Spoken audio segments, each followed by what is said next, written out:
This series deals with mature subject matter and contains offensive language and potentially triggering imagery. Any similarities between characters and real people is incidental and not intended.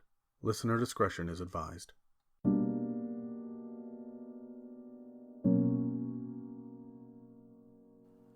Hello and welcome to another episode in our tale of mystery, insanity, and terror. I am Adam, the keeper of arcane secrets, and this second series will continue to use the Call of Cthulhu 7th edition rule set to explore the cults, monsters, and cosmic horror that are set in direct opposition to our intrepid investigators. These 11 episodes are presented as an anthology, where I sit down one-on-one with the players to see if they can begin to piece together clues about the forces of evil while burning through their luck, wrestling with their sanity, and trying desperately to fight for their lives.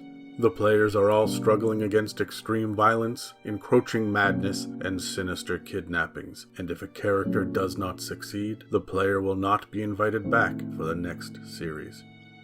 While it is beneficial to listen to Series 1, titled The Deep Dark of Radiance, each of these 11 episodes are designed to stand alone, or as a piece of a greater puzzle. They all lead to the same place, though. Join me now as I take you on a journey down one of the many roads to Amelia.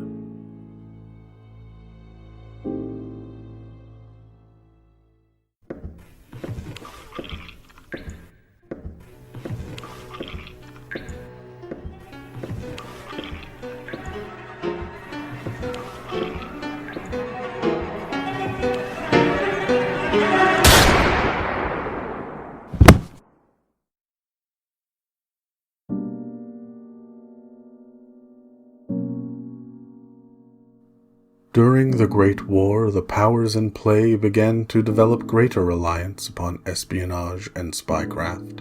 And as the war came to an end, a small unit of Austrian spies fled from France over the Mediterranean Sea and across northern Africa. A team of agents from the United States of America caught up with them in a cramped hotel in Giza, where a chase began with a murder, traveled frantically south along the Nile, and ended in a shootout among the sun-baked dunes of the Egyptian desert. Among the hail of bullets, an American grenade was thrown, triggering a sinkhole that swallowed the Austrian spies, and uncovered a pyramid buried beneath the sands. The remaining American agents reported their findings, but news of the pyramid was largely ignored as the Great War wrapped up a few short weeks later. But last month, news of the discovery of King Tutankhamun's tomb swept the Western world, and Egyptian artifacts and historical sites ignited people's imaginations. As intrepid travelers and inquisitive explorers flooded Cairo, whispers of a buried pyramid began to circulate. But one company was ahead of the swelling interest and already knew the location of the buried pyramid. Exactly 1 month ago, on November 13th, 1922, a woman representing an international conglomerate called the McGregor Institute approached the American embassy in Cairo and struck a deal with Major Linwood, who was stationed there. He would provide troops, resources, and transportation, while she would provide finances, experts, and scientific instrumentation for a remote station. This strange woman, named Daisy Bentz, planned to oversee the project from Giza, entrusting a team of hand-selected scientists to guide and monitor local laborers for hire. Major Linwood's skepticism turned to suspicion, however, when she immediately provided permits and documentation from the Egyptian government, granting her long-term license to a plot of land to build her makeshift outpost, as well as generous access to the surrounding area. She simply needed a mobile base of operations for barracks, a remote laboratory, a communications office, and a mess hall. When she sweetened the deal with the promise of 10% of the profit for Major Linwood personally, he swallowed his growing objections and threw in 3 jeeps and a helicopter from the embassy in Cairo Still, he demanded that he sign off on her team of experts. So the backgrounds of the scientists were all quickly investigated, and a team of 4 experts have now been assembled. The scientists representing the interests of the McGregor Institute are 2 archaeologists, Dr. Timothy Hoole and Dr. Oliver Michaels, 1 anthropologist, Dr. Wilbur Black, and 1 Egyptologist, Dr. Raymond Shane.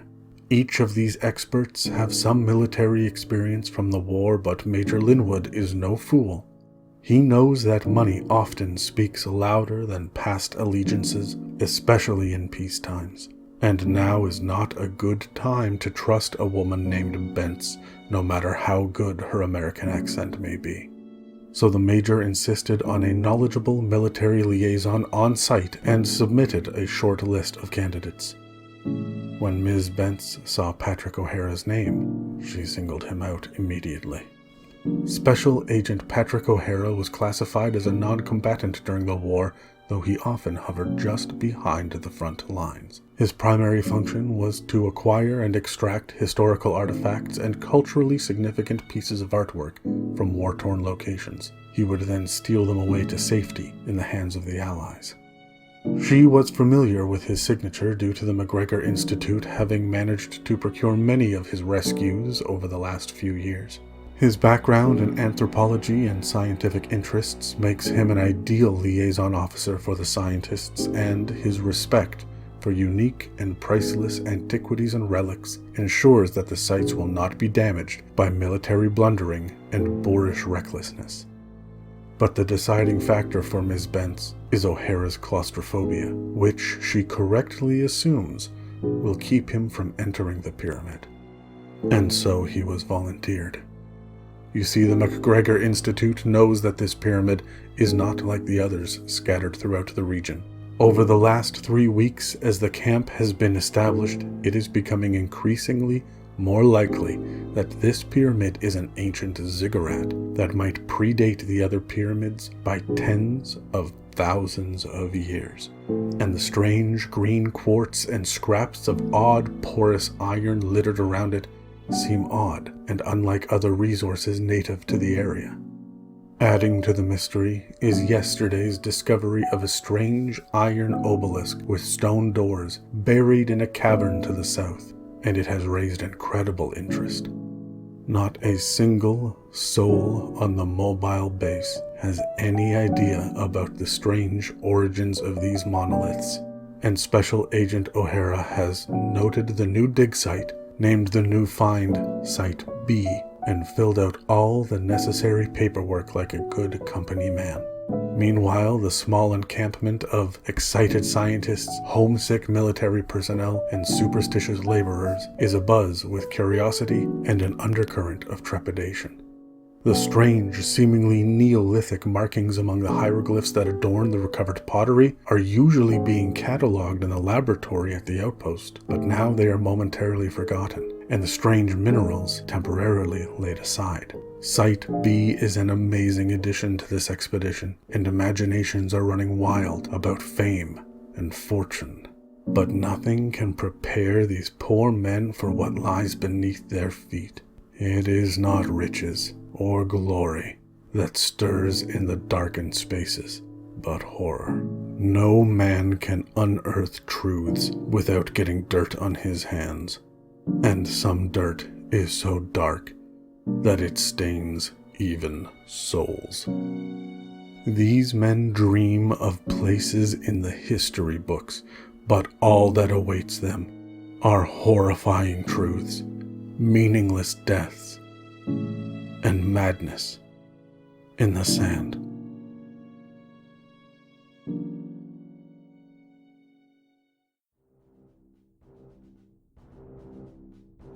But it is the morning of the 13th. It is just starting to get warm out, and you can hear that there's some people moving around outside the building, which is pretty standard. There's some latrines nearby. And you know that today is the halfway point towards your first major official report. What would you like to do? First things first, I would go through, I would probably do my morning prayers, a little bit of open my Bible, do a little bit of Bible reading, morning devotional, and then I would head out to go have breakfast and coffee with all of the other people.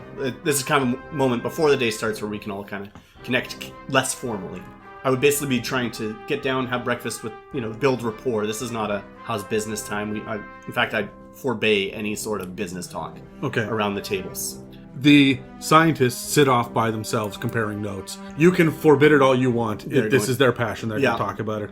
But the military personnel are still getting to know each other and swapping stories of back home and where were you stationed in the war? Yeah. That kind of thing. So everyone's kind of getting to know each other. Getting to know each other quite a bit. That's probably one of the main things I want to be pushing is morale within, especially when you're this isolated and you only have these people around you. You want to make sure that you can trust them, rely on them. This dig is slated to last a minimum of 8 months. So this could, in theory, be going for quite some time. And they are slowly getting more comfortable with the local workers that are on hand that have been hired by the McGregor Institute as opposed to the military personnel. Right. The military personnel has a respect for you and they're following the chain of command, but you're not true military. Sure. You fought in the war, you were, and what was your rank? Actually, I wasn't even. I was an attaché, so I would still have just been agent at that point. I wasn't officially military. So because you are an agent, they don't quite know where you stand. And so it feels to some of them like they're being lorded over by a civilian, whereas others say Major Linwood is the ranking officer here. So if you report to him and they report to you, that's fine. There's just an next step in the chain. Yes. So it's a little iffy with some of them, but not all of them. And there is still an amount of respect. You just know that you're not one of the boys. Right. Yeah. And among the soldiers, would they have a ranking officer, at least some sort of officer with them? Or there is sergeant. There is a sergeant. Yeah, and he goes by Sarge. Sarge, sure.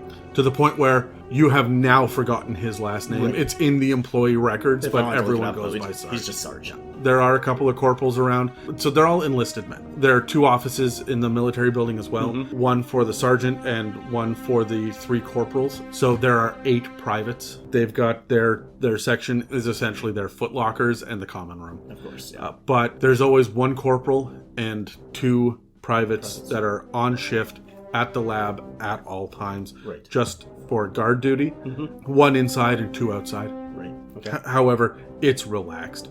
There are chairs that they sit in. They're not standing at attention. Not unless the major's coming in. Yeah, so breakfast would be done, and then the first order of business would be to go through, make sure we have a plan for the day. So I'd be bringing the scientists at that point. What's the plan for the day? So plan for the day, Hool is at the Ziggurat. That's right. And Michael's is at the Monolith. The Monolith. Yes. So I would be checking, and I would actually be saying that I would like Black to go with Michaels today to the Ziggurat, or to the Monolith rather. That was already his plan. It was already his plan. He's thrilled about that. He's good to go. Let's not be looking into breaking open that door quite yet. Let's just make sure we're uncovering if there's anything around it before we really dig in. Make sure you take a radio. We'll be doing regular radio checks, and I will probably be coming out to both sites later this morning, just before lunch. Okay. I have to go into the lab to meet with Shane. I want to look over what came in yesterday and discuss what we're going to do with it. He says that his plan today is to go through and look at some of the more complete artifacts. And once he's done with that, he's going to try to move over to discover if there's anything that he can figure out about these iron scraps that are there. These are just chunks of metal, but they do have flat sides to them every once in a while, and he wonders, are they supposed to fit together, or... And these are the ones that we just discovered yesterday, correct? These were out at the Monolith, not at the Ziggurat, or were they at both sites? They've been at both sites. They've been at both sites. Yeah. So at this point, I imagine I would have, once I realized that there's something strange about this quartz, I would have put a requisition into Major Linwood to see if we can get a geologist to come out to take a look at this. Or if we can be sending some of these samples out. Major Linwood has nothing to do with the scientists, so that would be a... Okay, so then that would have been with... a request to Daisy Benz. Yeah, and you know that she's coming on the weekend. Okay. She always comes on Sundays. Always comes on Sundays, okay. And so there will be a requisition form that has to be filled out to hire on new personnel. Perfect. Dr. Shane and Dr. Hool are both pushing to get a geologist out here, as well as another anthropologist, because there's just so much to go through. Yeah. Dr. Black is eager to find out what Dr. Shane's going to be working on, and he's really leaning on Dr. Shane about comparing and contrasting the different full artifacts that they have. Is there any sort of consistency between them? And that's what today is going to break down to. Okay. And at that point, I'll also, again, be pushing for, we need to be cataloging these things as well as we're going. I understand we want to look at them. They all roll their eyes and say, yes, yes, yes. What are you going to be doing today then? So this morning I'm going to be going through documentation again. So anything that they have cataloged, I'm going to be compiling into a list, because my role, I want to be maintaining that so that I have a report of everything that goes back. And I'll be preparing, because I have this big report that's coming up, I'm making sure that all the details are going through. So I'm going over what's important, what needs to actually be in this report, what can be glossed over at this point. And are you recording this meeting? Always. You always have that little... Yeah, every morning meeting I'll have it recorded. And then other than that, it'll just be thoughts throughout the day, or if I have another important discussion. Basically, once we've done that and everybody's gone their separate ways, I'm going back to my office to start going through paperwork of what's been cataloged, because I'm expecting, a list from them. I'll be going through it, making totals and summarizing everything in preparation. It's about 10 o'clock by the time that you're finished. Excellent. And at that point, I'm going out first to the ziggurat and then to the monolith. Okay. So I would assume that that would be... Pool would be down there. I'm gonna go check in with him, see how his morning's going, and I assume he's down actually in the cavern towards the mouth of the ziggurat. Or when you show up there, now he took one of the two jeeps there, yes, and Dr. Michaels and Dr. Black took the other jeep, which means that you got to hike. So it's not that it's necessarily a hard walk, but in the heat of the midday sun, even in December, that it'll wear you out relatively quickly. You'll need to take a canteen or two with you, and you know that you're going to be relying on a jeep to get back. Yeah. So my intention was to spend the afternoon out at the monolith with the rest of the team there, and then ride back. It's going to take you about 25 minutes to walk there. Sure. Some of it's hard packed, but some of it's sand. There is absolutely zero danger of you losing your way here, because they have erected flagpoles at each site to be able to be seen from a distance. Yeah. However, there's no flag being flown. They're just two poles. Okay. As long as the wind isn't howling at this point, if it's a fairly calm day, I'll be recording kind of my mental notes from the morning. It'll be all really benign sort of things. So many of this item, really, as far as anyone else is concerned, to be pretty dull to listen to. You get to the top of the ziggurat. It's a familiar sight to you. There is one worker that is up at the jeep who has a number of large water jugs on a table. There's a small tent that's set up nearby that gets erected and then taken down every single day, so that the winds in the night won't take it away. Everything is staked down, even the lab, but these winds out here can be pretty vicious. He is up there and he is manning the radio. When you get to the ziggurat, you see that they have laid down planks of wood, which was one of the hardest things to get out here in the early days. And there have been planks of wood that make a ramp that go all the way down, as well as a series of posts about 3 feet high, every yard or so all the way down with a rope, just for a handheld area. It gives you the impression of a dock more than anything else, just the way that it's been constructed.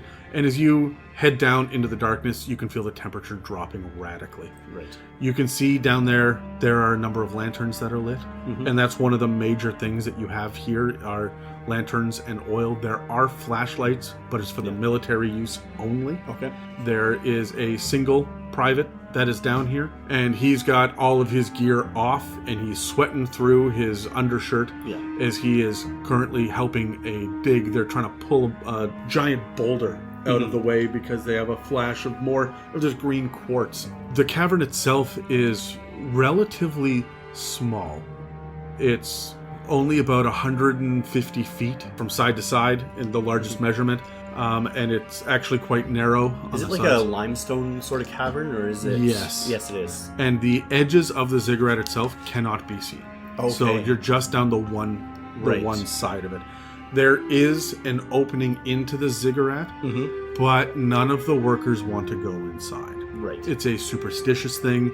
They do not want to, what they say is, disturb the dead, because the pyramids are tombs, and that's what they associate the ziggurat with. The military personnel have gone in, a couple of the privates have gone in and taken a look around, and you know that there is a fork that goes right and left. Okay. About 25 feet in. Mm-hmm. And there are a bunch of these strange carvings on the wall. There's no door into this. The scientists are all incredibly eager to get inside, but they're waiting on the go-ahead from both you and Miss Spence. Almost all of the items that you've discovered so far have come from outside of the ziggurat or within the first 15 feet of, where there were a lot of these clay pots that were piled up and stacked around. Right. Most of them shattered. A lot of them, yeah. Any intact? Quite a few. And we would have opened them to see what was inside. Anything of interest inside? None of them have lids. Oh, none of them have lids. They're just open mouth pots. Yeah. And again, glancing in, would there be anything inside? Some of them are stained, but it's mostly just sand that is accumulated inside them. Although they did manage to find the skull of a small lizard inside one, which was the biggest discovery last Tuesday. Of course, yeah.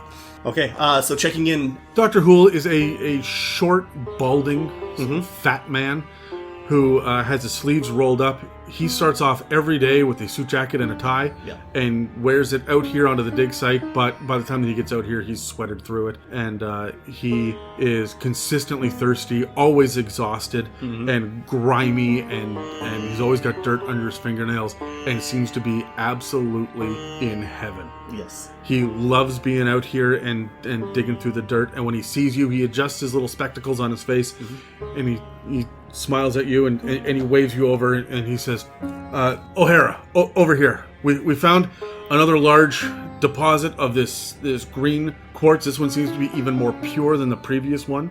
And I'm looking for your signature. I would like to start hacking away at it and breaking it up. This is far too large for us to pull out with any sort of tools that we have. I would love to be doing that, Doctor. But we do need to get one more signature. It's not only mine. You're ready for my signature, but we need one more before we can get this going. You know she won't be here till Sunday. Okay, well, if we cannot get here and we've already pulled out everything else, what else is there to do besides enter the ziggurat, break up this quartz to see if there's anything behind it, or head over to the monolith? And he points down and you see that there's a bit of a brickwork path that heads from this hole, this opening in the side of the ziggurat, into the direction of the monolith. If we can spend today, I want you to just figure out what else is here. Let's do one more scan, and I promise you tomorrow we'll send you to the monolith. So we're going to close up this site then until Sunday? We'll probably leave a couple of the locals here with one of the privates. I'll check in once in a while. I'll ask you to check in maybe in the morning. We'll keep the site secure. At this point, there's not much more we can do, unfortunately. My hands are tied. And he nods at you and says, that's fair enough. And he says, is there anything else that you want to do down here? Do you want to maybe peek in? Well, first, because of this major deposit, I want to kind of run my hand over it and just take a look. The green quartz is just a large crystal that is sticking out of the ground. It's smooth on some parts, but the edges feel very, very sharp to the touch. Like, it's very crisp edges. It's not going to cut you. As you run your hands over it, it's smooth, it's cool to the touch. And as you touch it, the workers kind of step back a little bit, and he points at them and says, you see what I'm dealing with here? They won't so much as touch it. They'll pull on the ropes, they'll use the pry bars, and they will hack at it with the pick if we ask them to break it up, but they won't lay their skin upon it. I imagine this is a conversation we've already had, so what was their reasoning for not wanting to touch it? Just fear, or was it respect? A healthy amount of suspicious reverence to something that they don't understand. The workers that you have here are uneducated laborers. Right. Well, at this point, why don't we take a quick walk into the ziggurat? We'll just go our usual path, no further than the junction, and just take a look, make sure everything's in order before I head off to the monolith. I am eager to do this because the beam from your flashlights will go further than our lanterns will. So just give me one moment here. And he turns to the private and talks to him for a moment and tells him, to wrap it up. We're not going to do anything more here. And so the private nods and grabs his clothes and he looks at you and says he's going to head upstairs. Yeah, keep a watch. That's fine. I'm going for water. Yeah, you look like you've earned it. No problem. We're not going anywhere. We're just going to go as far as we've ever gone, no further. I just want to take another look around, see if anything else shows itself. There are two workers that are down here as well that are standing nearby. One of them is kind of leaning on a walking stick, and another one is organizing a bunch of tools that are on a small table that have been... These all get left out here every night. Yeah. And they're just simple shovels and pry bars and pickaxes and whatnot. Very simple excavation tools. A lot of brushes and fine work instruments as well. But he's sitting there and kind of lining them up for the 100th time because he doesn't know what else to do and doesn't want to get involved in some parts of it. Yeah, so while Dr. Hool's kind of pulling himself together, I'm going to go over to these gentlemen in basic Arabic, just, respectful greetings, check in, how are you, sort of, just small talk. Sure. Can you roll language other than? Yes. That'll be a 73. That's definitely a fail. You are able to do enough of a basic greeting. Mm-hmm. One of them says something to you that you don't understand. Yeah. The one that's playing with the tools just kind of stops and looks at you and nods and smiles. Doesn't even bother to try to talk. Yeah. And goes back to what he was doing. Do they seem to be offended by us going into the entrance of the ziggurat? They were all very afraid at first and pretty skittish. At this point, they're mostly apprehensive. Yeah. But they don't go inside. They don't touch what they don't want to touch. Sure. Their job is to help dig and to hold lanterns, and they will load up the Jeep, and the private will drive it back, and then one of them will go with them and unload the artifacts, and then they'll all come back, but they won't touch the quartz or the iron. They will touch the clay pots, but only the broken ones. They do seem to be very superstitious. Yeah. So yeah, once Dr. Hool's ready, we'll head in. No further than we've been. I'm not pushing any boundaries yet. I don't want to invoke the wrath of the McGregor Institute by, going against any sort of unspoken or any sort of agreements. You have free reign to do what you want. This is technically your ziggurat at this point. Oh, okay. And they are renting the ability to get in here. Right. So they are paying for permission to trespass upon American military soil. And so we don't have an agreement where, we're waiting for their approvals or anything like that. The doctors are waiting for your approval. Just for my approval. Okay. In that case, we'll go a little bit further. So I want to at least get to the T-junction. With a torch, if anything illuminates or I see anything that I haven't And by torch, of course, you mean flashlight. Yeah, flashlight. Now, these flashlights are like the large briefcase level flashlight that you're able to use. The batteries here are not rechargeable, and they're heavy. Right. I want to kind of set it up at the mouth of the ziggurat. Yep. And just shine it down and then kind of walk along wherever it's lit and just looking at the walls. Okay. As you guys do this, the 25 feet in, there's a T-junction that goes off to the left and to the right. Dr. Hool walks in with a lantern as well, so you can see it with the light source from two different angles. Right. And there are a number of hieroglyphs that are on both of the walls as well as the far wall that goes off into darkness as well. So this time I would have brought some paper. I want to do some etchings of these. Sure. Just to bring back.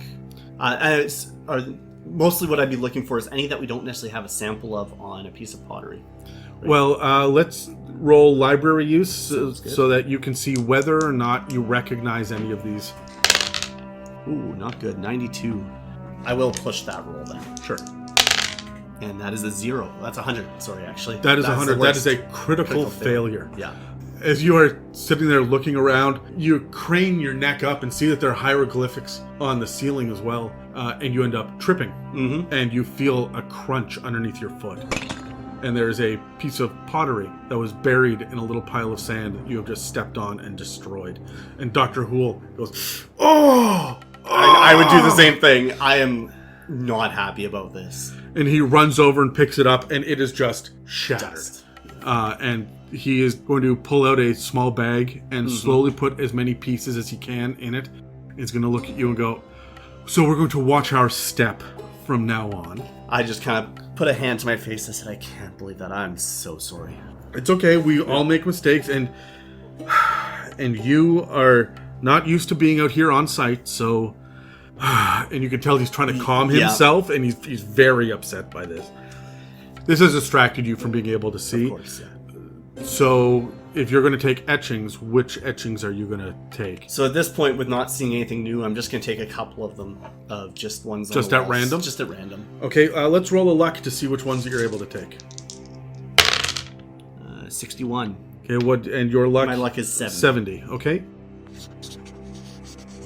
So you managed to get a couple that seem to be a little bit more intricate than the others, and you've got a decently good eye for this.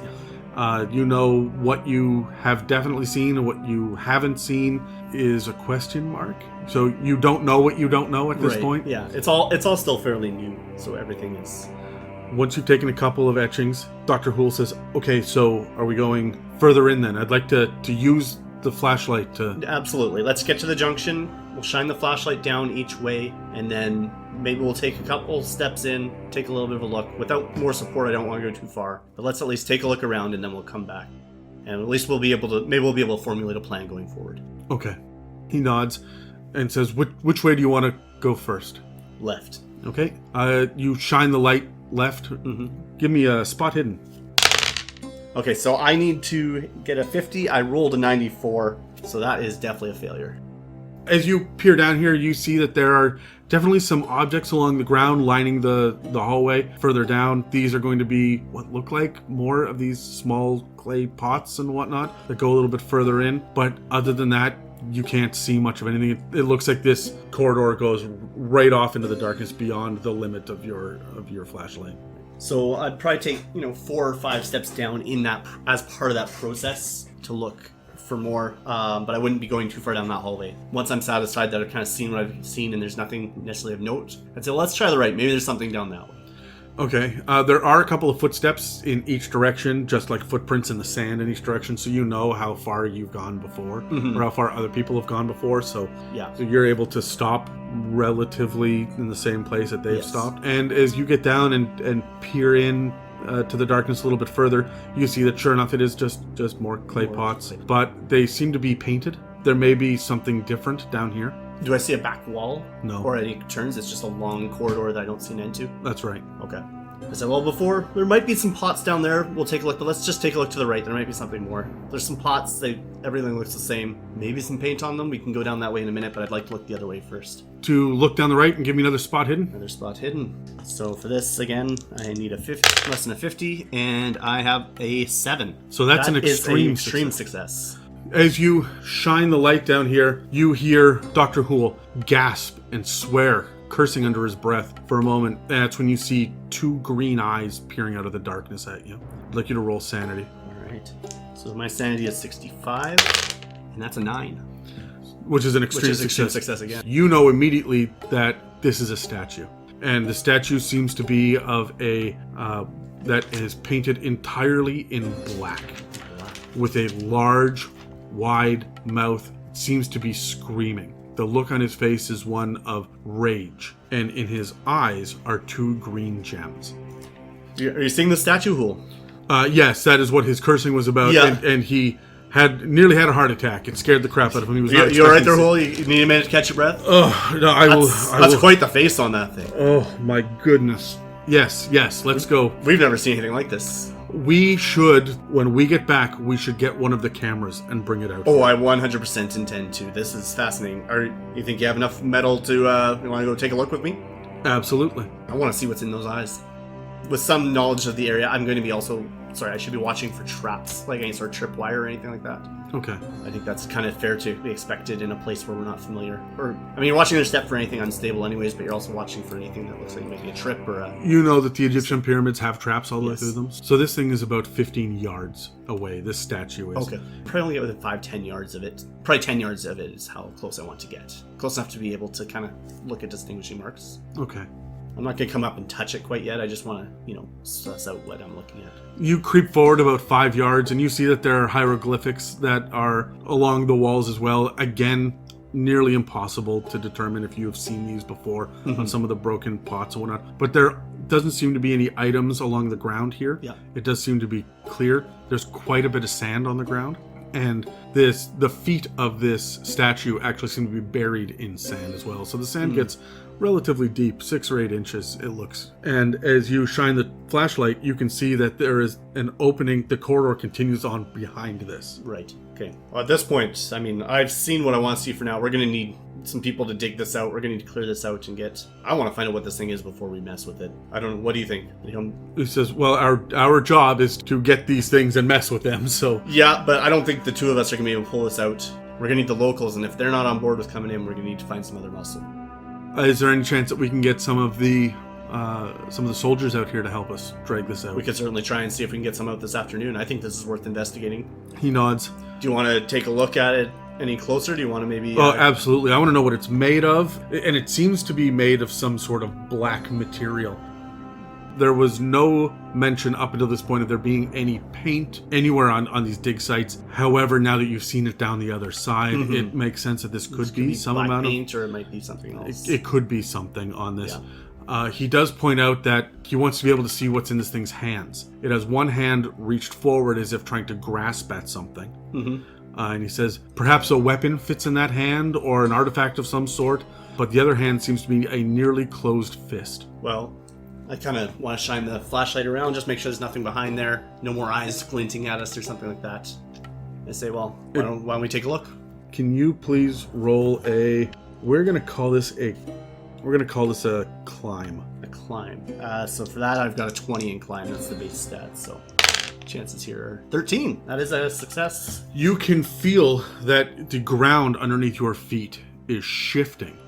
It feels like more than just the sand. It feels like the ground itself is starting to creak and move, as if it's almost made of a wooden plank. Okay. And Dr. Hoole keeps moving forward. Yeah, I'm going to put a hand out and stop him. Something moving under here. We should probably clear some of the sand out before we move too far. I don't know if we're going to... Let's just make sure the ground is solid beneath us. And he takes a step back and kind of stomps his foot for a minute. It's okay. And he bends down, starts to clear the sand out, and discovers that there is sure enough, a wooden board that you are walking on here. The ground is turned from sandstone to wood. And he sits there and knocks on it for a second. And it's got a hollow kind of sound to it as well. And he says, I think the chamber underneath here is empty. Chamber underneath? Well, do you think we can pull up that board? Take a peek? We can certainly try. Why don't we give it a shot? I mean, my arm's bum, but between the two of us, maybe we can get it to budge? He nods at you. There's not a great place to find your fingers. This board has been fitted from wall to wall to fill this area. He says this would be a lot easier with a pry bar of some sort. Well, but let's give it a shot. We'll give it a quick shot. I mean, we can always go get the soldier, get some tools. Give me a strength check. Now, normally this would be with the penalty die. Right. Because of how difficult it is to grab, but you also have help. So that's going to be a wash. This would be a straight strength. I mean, my strength is 25, so we're trying to beat that anyways. That's a 28, just narrowly miss. You know, I'm going to put 3 luck into that. Okay, so mark off 3 luck. Off 3 luck. That puts me down to 67. You're able to pry this up just a little bit to see that there is a small, empty blackness underneath. And when Dr. Hoole shines the lantern down, he says, there doesn't seem to be anything down here. He lets go of the plank for a moment. Can you give me an intelligence check? So intelligence is 70. Ooh, that's a 91. I'm going to push that. Oh, that's a 18. Hard success. I'm going to spend 4 luck to make that an extreme success, and that'll put me down to 63. You know from your reading and from your studies that there are a number of other traps that are very similar to this. This is just an open area underneath with a fulcrum in the middle. That statue sits on the other end of this plank, and if there's too much weight that's put upon it, that statue will slide forward and hit anybody that is on the plank. When you get off the plank, the statue returns back to where it was. And so the idea that perhaps there was a blade of some sort in that outstretched hand suddenly makes a lot more sense. We should probably step out for today. We'll return with some more, and we need to formulate a plan on how we're going to get past this. This is a great find, though. That's really is quite something. And he's very eager to continue moving through. He says, I'm going to request that I get a couple of soldiers to come with me this afternoon, and perhaps we can find some way to wedge this plank upward, and we can bring that statue back. I am definitely on board with that. Let's just make a couple notes here. We're going to head back. I would still want to get out to the monolith before lunch, and yeah, let's formulate a plan to get some soldiers out here this afternoon, because I think this is a big find. He says, that sounds excellent. I am going to send the workers back by foot. We'll get our private friend to drive you and I to the monolith, and we'll drop you off. And then he and I will go back, and I'll try to muster a force. I'm going to request that you give me 2 able hands beside my driver, and hopefully a radio, some radios that we can use to communicate down here with each other, and a flashlight. I don't see any problem with any of that. We will, of course, run it by Sarge, make sure he's got the manpower to lend to us today, but I don't see it being a problem. Okay, that's great. Thank you very much. We'll fill out the appropriate acquisition forms. Of course. And then after lunch, when we meet up, I'll definitely be interested in coming with you as well. So he nods and smiles and is really excited about all of this. And then he starts to lead the way back up. Yeah. And we're just going to make our way straight out. I don't want to make any more detours at this point. I want to get out to the monolith. You're able to get yourself and the private, whose name is Private Draven. He nods and he's happy enough to drive you guys there. Appreciated. He pulls up to the next site, and you see that there's been quite a small dig out. There are a number of ladders that go down. There are a couple of wooden ladders that are fairly long, but a couple of rope ladders that people seem to prefer to use because they don't wobble, that have been tied off to the top of the monolith itself.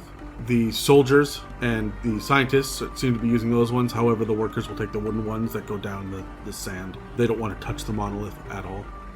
As you pull up, Dr. Hool says, okay, if you don't mind, we're going to turn around and head back. Yeah, of course. No problem. I'll catch a ride back with these gentlemen when we're done. Good luck. I will, of course, fill out the appropriate forms and whatnot, and I'll be in the lab if you don't see me in the mess hall. I'll come find you before lunch. I should be back before we sit down to eat.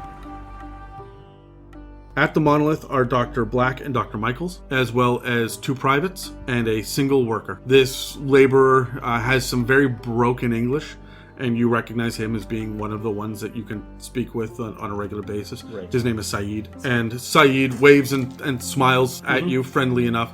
He is sitting in a similar tent to the one before, sipping from a glass of water with his feet up, and he seems to be reading. Okay. Quick glance, something in Arabic, I assume. It looks like it's actually an English book that he's got open in his lap. So I walk over, say good morning in Arabic. I figure I should at least know that at this point. Yeah, and that's safe to say. He closes the book and I glance at the cover of the book that he's reading. And it's a copy of the Bible, and it is upside down. And he smiles and waves and says, "Good morning." Good morning. Good book. He nods and smiles and kind of gives a grin, and that that smile that you give to people when you don't really know them, and you're just that kind of welcoming, hi, yes, how are you? Sure, I'm friendly smile is what he gives you. Yeah, I'd be doing the same thing back. It's just a general platitude. And he says, "You go down." Yes. How many down? And he holds up fingers. He says 3. In that case, I don't want to get down to somebody I can speak with. Which way are you going? I'm going to take the rope ladder. Down the side of the monolith. Down the side of the monolith. As you get down the side, the monolith feels cool to the touch, even in the direct sunlight. As you descend further down, you notice that the monolith itself seems to be made out of the same iron that you guys have discovered large pieces of before, this porous iron. And it feels porous, the surface. Yes, very much so. Okay. Almost like the texture of the inside of a pomegranate. Okay. But you cannot see the back of the holes. Oh, okay. Yep. So, as you start to struggle down, you hear a voice call up to you that says, "Oh, Mr. O'Hara, down here. We're glad you're here." This is Dr. Michaels. Dr. Michaels. Dr. Michaels is a average-sized man who's got a very large black beard. He's barrel-chested, and seems to be the only one of the doctors that looks like he could hold himself in a fight. All of the rest of them seem to be frail or out of shape. They're not quite as burly as this man is. He seems like he's in very good shape, better shape even than some of the soldiers. Good morning. How are you? Anything new? As you call back and forth, I mean, he's not that far away. There's only a couple of stories down to the ground at this point. And you're not even sure that you've gotten to the bottom of the monolith yet. There's just this opening in the side of it with the 2 slabs covering it. Yeah. And as you're yelling back and forth, there's no echo. And he says, "Well, the first thing we've discovered is," and he starts to clap his hands. And there's just nothing. No. There's no echo at all. And he says, "It seems to suck up sound." It could be the porousness of the nature of it, perhaps. That was our initial idea as well, but we'd love to show you something else. I would love to see it. And as you get down to the bottom, he says, "Watch this." And he turns to the 2 soldiers there. There's 1 corporal and 1 private. Dr. Black is sitting there as well, kind of rubbing his temples. He says, "All right, are we ready to go again?" Dr. Black rolls his eyes and says, "All right, let's again then." And they all just start to scream loudly and clap their hands and stomp their feet and make as much noise as possible. And Dr. Black points at the 2 large slabs. And as they start to make noise, one of the slabs starts to swing open very slowly. And they stop, and it starts to slowly move back. That is fascinating. I have no idea what acoustics or technology that they've got doing this, but it seems like it's not so much how loud we are, but the duration of our loud yelling. And he starts to go off about how they managed to get this door open. The other slab stays closed, but this one does open if they can make enough noise for long enough. And the moment they stop, it, at the same rate, slowly swings closed again. This is absolutely fantastic. We've never seen anything like this. So we can only assume that this is some sort of religious site where there were a number of people that would chant or pray loudly outside to open up access. And Dr. Black says, we don't know that. This could simply be a political platform where people were speaking, or there's a crowd perhaps. It all depends on what's behind there and what we find further down. For all we know, we're standing on a large balcony. Well, we do need to keep going. This is an amazing discovery. So let's try this one more time. And I click on my tape recorder. And everybody starts to make some more noise, and Dr. Black kind of rubs his temples. He's starting to get a headache, it's clear, from the amount that they've been screaming and yelling down here. It starts to open up, and you can see Saeed kind of peeking over the top and looking at you, and then going back to, he just disappears again. Yeah. And it continues to open slowly. It takes about a full 5 seconds to slowly open up.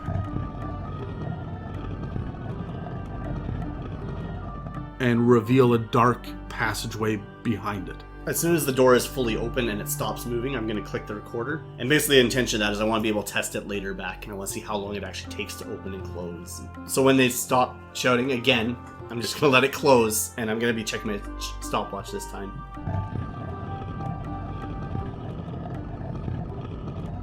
That's really fascinating. Have we sent anybody in yet? And they go, no, we were about to do that when you pulled up. We were drawing straws to see who was going to go in, because when, of course, we stop making the noise, that door is going to close. That door is going to close, absolutely. Well, that's a good point. Would you like to draw one of the straws? You know what? Let's draw straws. What we're going to do is roll luck rolls.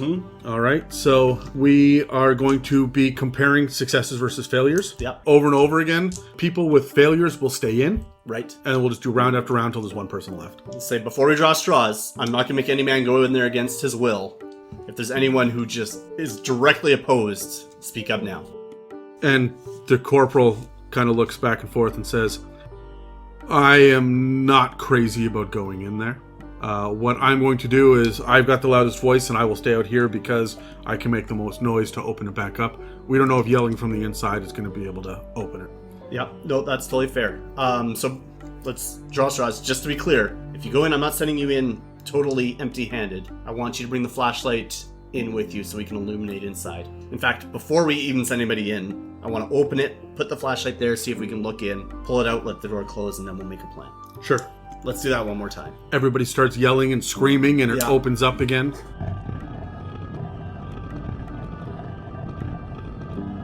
Give me a spot hidden with the flashlight. Spot hidden.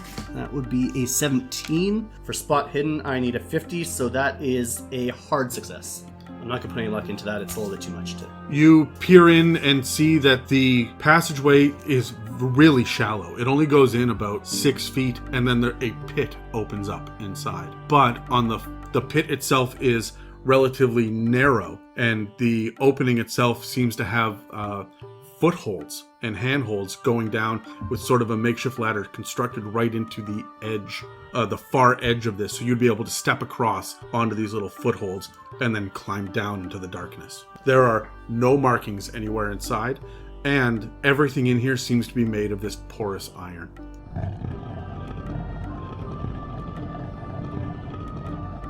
Whoever we send in there, I'm not expecting you to go down that pit. I'm not expecting you to go anywhere. Really, all we want to do is we want to make sure that if someone goes inside, do we have any animals around, do we? No. Worth a shot. All right, let's roll for Let's it. roll for it. For me, the red is the private. Mm-hmm. The speckled green will be Dr. Black. Yep. And the simply gray ones will be Dr. Michaels. Perfect. I got an 88. Is that a failure? That is a failure. Okay. Dr. Black, he's not going in? He's not going in.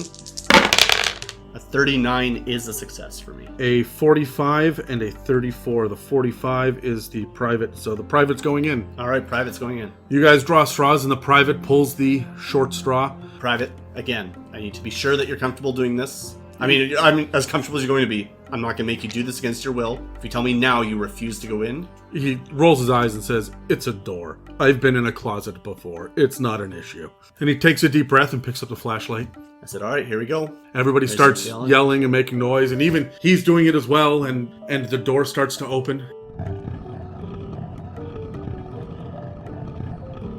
And he steps through, takes a flashlight and starts to peer down. And we're going to keep yelling, at least for a moment, to see if the door stays open. It does. Yeah. And he looks back and flashes you a thumbs up. He starts looking down, and he shrugs when he looks down, as if he's telling you that he can't see the bottom. Right. Okay. And I'm going to kind of signal for everybody to keep going, and I'm just going to shout over them. Private, we're going to stop yelling in just a second. We're going to let that door close. Once that door closes, I want you to yell for as loud as you can for 5 seconds. If we don't see it opening, we're going to start yelling. So he stops yelling, and he says, okay. And then I cut it. And he turns to you, and as it closes, he says, "This is the most bizarre thing. I can't even see any hinges or any sort of pulley mechanism that..." And the door closes. And it's clear now that the porous nature has sucked up his voice and is completely silent from the other side. I had a feeling that was going to be the case. That's why I wanted him to yell that. So now I'm going to start my timer. I'm going to wait 5 seconds.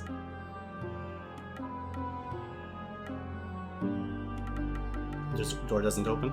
No, it doesn't. Okay. Now I signal everyone, we start yelling again. You all start yelling, and the door slowly starts to open up again. And as the door starts to creep open, you can see immediately that the private is not there. Is the flashlight there? No. Okay. The corporal stops yelling and runs forward. I'm going to signal for everybody else to continue yelling. He runs in and he peers down the hole and turns back and shakes his head. And I'm going to signal for him to come out. And he runs back out. Corporal, I'm going to need you to stay here. Willie, I'm going to have you come back with me. We need to report this right away. We can't have soldiers lost. And the corporal says, "Are we not going to go down and get him? What if he fell?" Are we going to get out? We don't know if we can get out. Okay. I don't want to lose more men. Get Saeed down here. We'll send 2 of us in, and that 3 of you should be able to open and close this. We did it with 3 before. Well, let's just keep it open. Okay, yeah, let's get Saeed down here. Corporal, I'm going to ask you to go in then and take anyone volunteering to go in with you. We're going to keep these doors open. We're not going to close them behind you like we did last time. You know what? I'll go in with you. Okay. Let's go in. We're going to take a look. The flashlight's not there, right? So we need a torch. Let's at least get some sort of light source in there. There's another flashlight as well as a lantern. Oh, there's another flashlight? All right, let's take another flashlight with us. We need to take a look. And I'm going to need you guys to yell with all your might.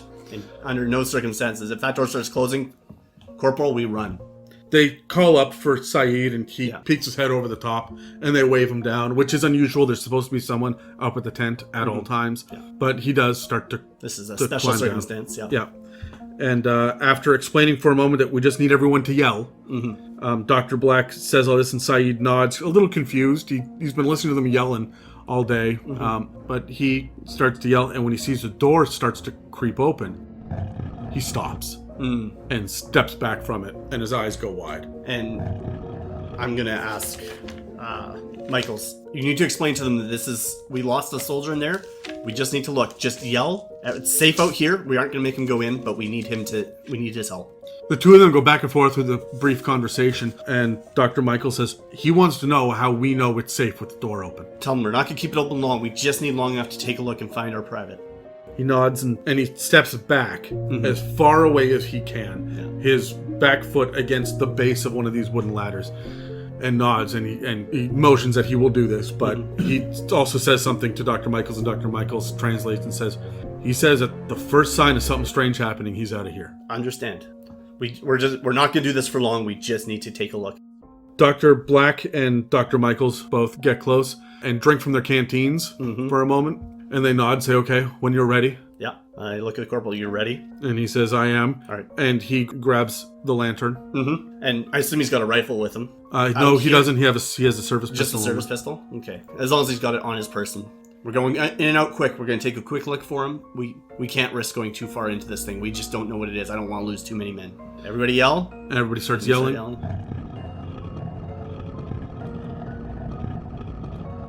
The 2 of you go in, and I would like you to roll a sanity check because you have claustrophobia. I do have claustrophobia. So my sanity is 65, and I rolled a 53, which is a success. So you are able to hold on. It makes you uncomfortable being in here. I'm not happy in there. Especially because all the sounds very dead. Mm-hmm. It sounds like a smaller place than it is. Right.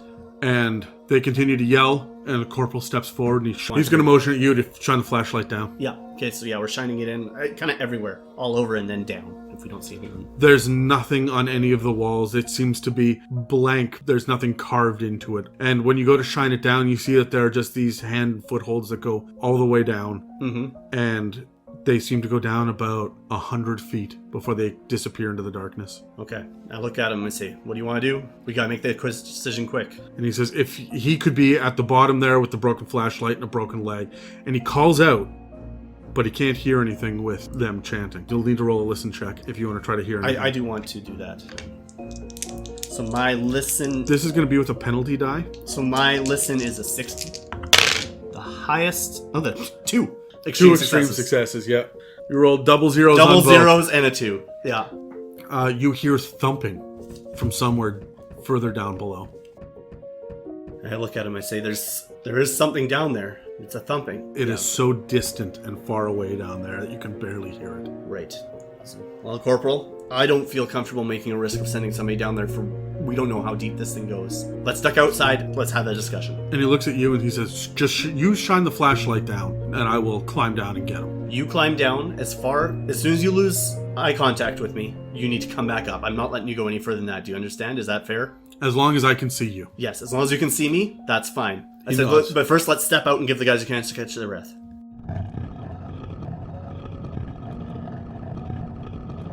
Again, we're going to go in, we're going to make a plan. We've got our plan. He's going to go down, take a look, and then we're coming right back out. Keep yelling. Don't let those doors close. Okay. All right? Everybody's got the fortitude. You figure you're good for one more good yell? Yes. All right, here we go. Ready? 3, 2, 1, go. And they start yelling again.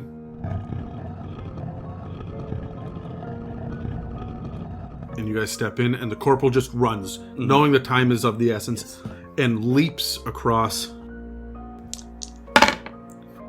and slips and manages to catch himself by one hand.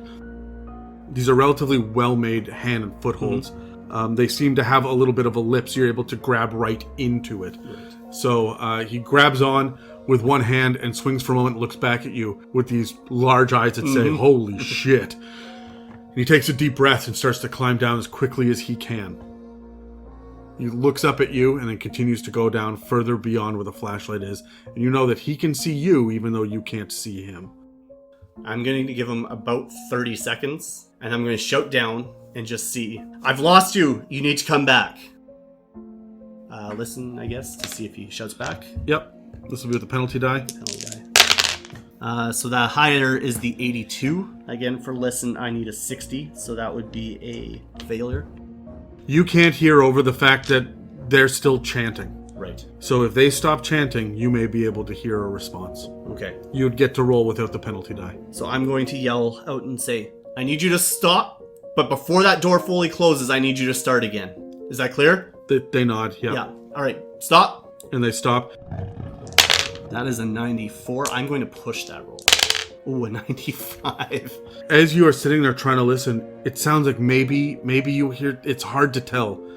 There could be something. You can't even hear the thumping, but you're expecting to. Yeah. It could be the porous nature of this, but the door is rumbling closed, and it is stopping you from being able to hear. And you know that if that door closes, you will get silence and actually get a good opportunity. As the door starts to swing shut and you are listening, you become aware of your own heartbeat. I'd like you to roll a sanity check. The insanity is 65. That's a 28. Good. I think I'm going to tell them, I'm going to shout out. I'm going to say, let the door close, but as soon as that door closes, after 3 seconds, start yelling again. And I'm going to do once the door closes, I'm going to listen. Roll a listen check. Just a straight listen check. Straight listen. That is a 2. That is an extreme success. As you are sitting there listening, you can hear the corporal's voice, and he's muttering something, but you cannot quite hear what he's saying. He is so far away, you can't hear. What you do hear is something slithering in the darkness. Sanity check. 48 is a success. So you're able to hold on. You're still holding this flashlight. So I'm going to shine it wherever I think I hear this. It's a slithering noise. Slithering It noise, sounds a little bit wet, and it sounds like it's coming from just over your right shoulder. And as you peer over your shoulder, there's nothing there. And I'm going to wait for that door to open, because I told them 5 seconds, so I'm going to wait. You told them 3. Or 3 seconds, sorry. And I'm going to give them 10. So after 10 seconds of that door not opening, Yeah. and there's no sound at all, what would you like to do? I would like to yell and scream, because I'm claustrophobic. So At this point, sanity or not, I think I'm going to be freaking out. So give me another sanity check, this time with a penalty die, because you're trapped in here. This is way longer than you wanted to be in here. Oh, that was a 1 or a 91? That's a 91. So that's unfortunate. I would like you to roll 1d6, please. 1d6. 5. And you will lose 5 sanity points as panic begins to set in while you are in here. And as you're yelling and screaming, you hear banging on the other side of the door. Banging on the other side, on the outside of the door, but it's not opening. I'm going to try and bang on the inside of the door, back. And I'm yelling at the top of my lungs. And after a couple of moments, that door starts to open up again. And as soon as that door even is open enough for my body to get swing through, in, yep, and I dash out. I'm not even going to look to see what's out there. I'm dashing out. They immediately stop chanting and they look at you and say, my God, we tried, we did everything that you said and it just was not opening. What opened it? We don't know. We just kept making noise and making noise. And How long was I in there? Less than a minute.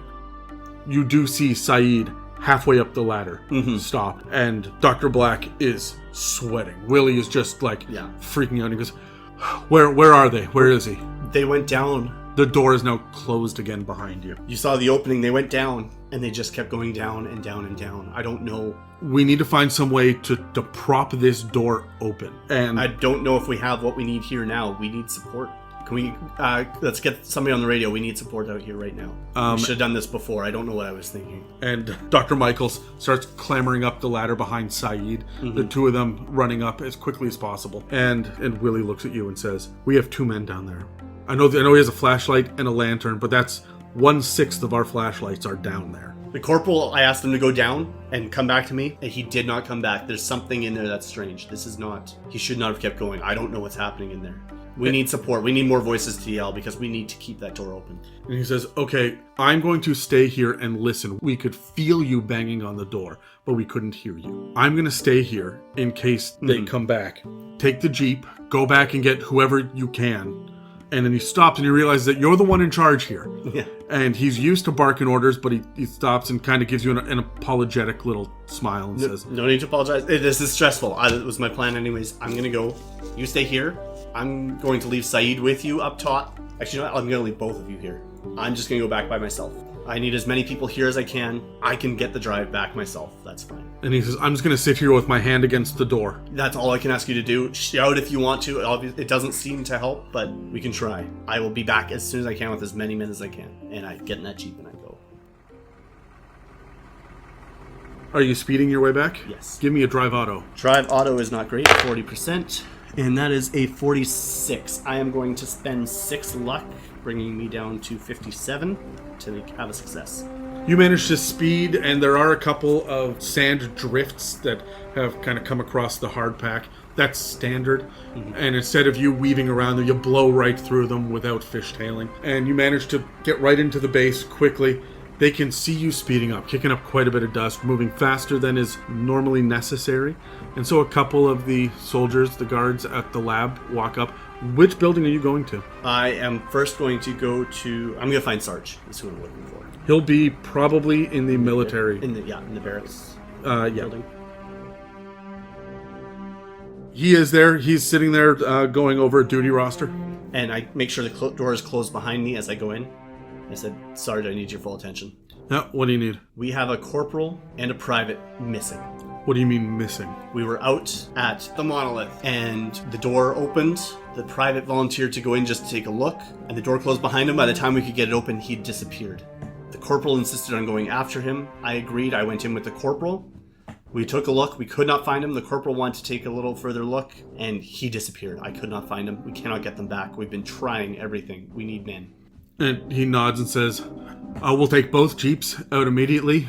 go get the first aid kit. I'm going to muster enough men. We'll leave 4 people here. Yeah, we'll leave 4 is good. And he stops and says, actually, I want you to stay. You want me to stay? I want you to stay. If there's any report that needs to be filled out, you should start working on that right now. I will take everybody else. One of the 2 of us should stay behind and stay in contact with Cairo and send in an immediate report. Understood. Whatever you do, do not let that door close behind anyone under any circumstances. The doctors there know how to open and close that door, but as soon as that door closes, there's no guarantee that anybody comes back. And he nods and says, all right, fair enough. And I don't want anybody staying out there. Obviously keep a patrol out there, but I want everybody to come back by dinner time. I need a report over the radio as well, every hour, or every half hour. Can we do that? Yes, absolutely. He goes and he gets a number of people. He loads up 2 jeeps. Mm-hmm. He takes one of the other corporals and 3 of the privates.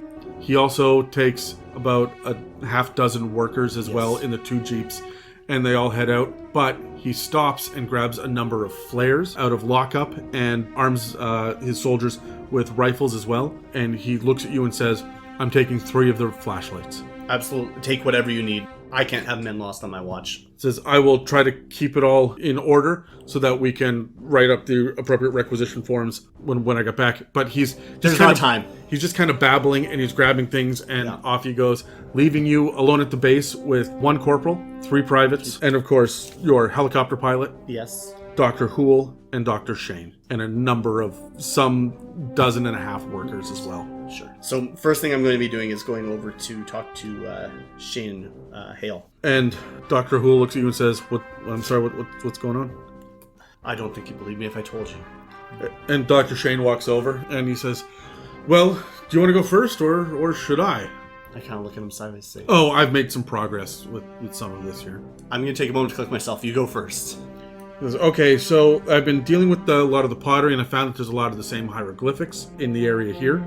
And he starts pointing at a map of where the dig site was, and he says, we've got a lot of similarities. This one matches this inscription on the inside of the wall over here. And he starts kind of babbling. He still doesn't know exactly what they mean.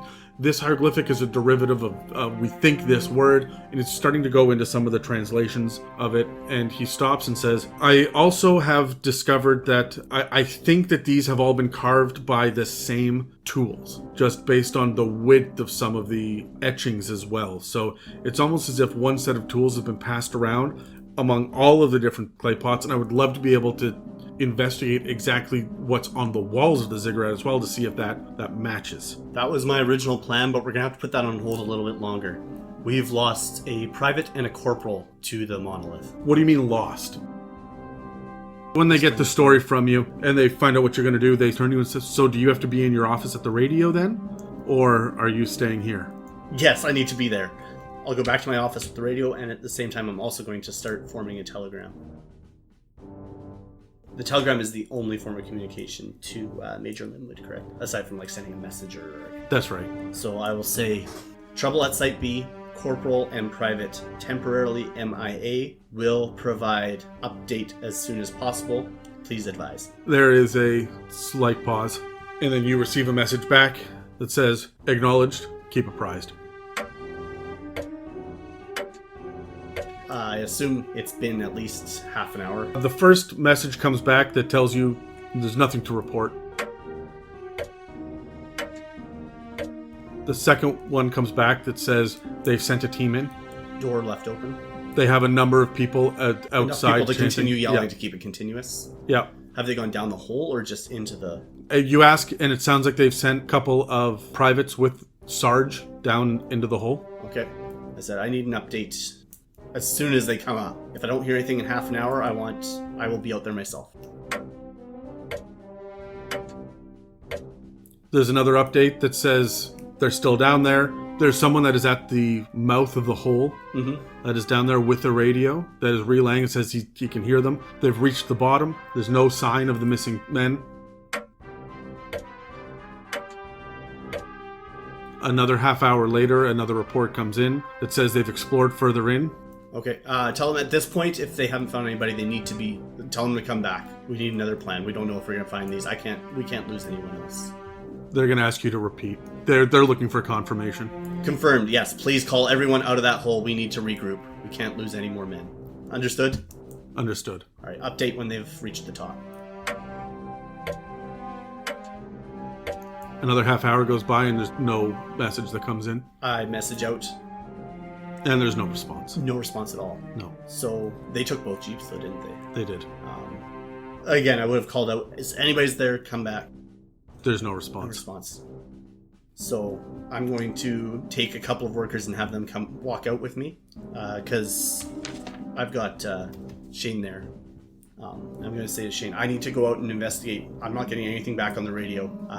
Can you ask a couple of these workers to just accompany me out? And he looks like oddly distracted and he goes, yeah, I'll Shane? yeah. What are you? What's going on? Just research, just thinking. I just want to kind of push. I don't want to push too hard, but I want to see if I think I can push to get some information out of him. So my psychology is 40. That's a 51. I don't know that I want to put luck into that one. He just seems distracted. It very likely Could be could just be him excited about some of the discoveries that he'd made earlier in the day. Yeah. It's the afternoon and he's working on the iron scraps right now. Right. And trying to piece together if they form anything or make any sort of structure, because they do have solid lines on them in some places. So he seems to be trying to piece those together, but he nods and says, Do we have the portable radio from the ziggurat site? You have it? Okay. So I would want to leave the portable radio with them. I said, I'm going to go to this monolith site. I'll radio when I arrive.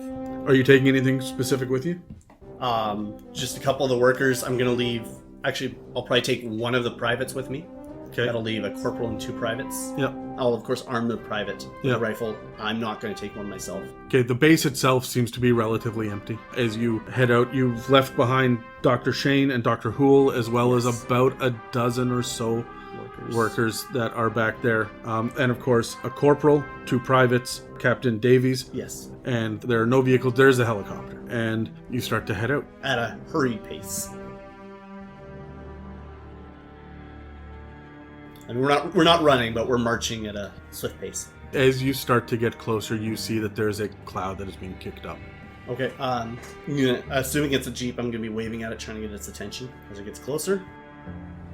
And a jeep pulls up, and there are 6 workers piled into it with a private lying on his back, in the very back of it, across the back of it, and they're holding onto him. And it screeches up to you. Is Saeed with them? Saeed is not.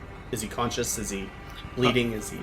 He is laying on his back, and he seems to be awake. His eyes are open, and he's breathing shallowly, and he's staring directly up at the sky, looking almost through. Like, his eyes don't seem to be focused on anything.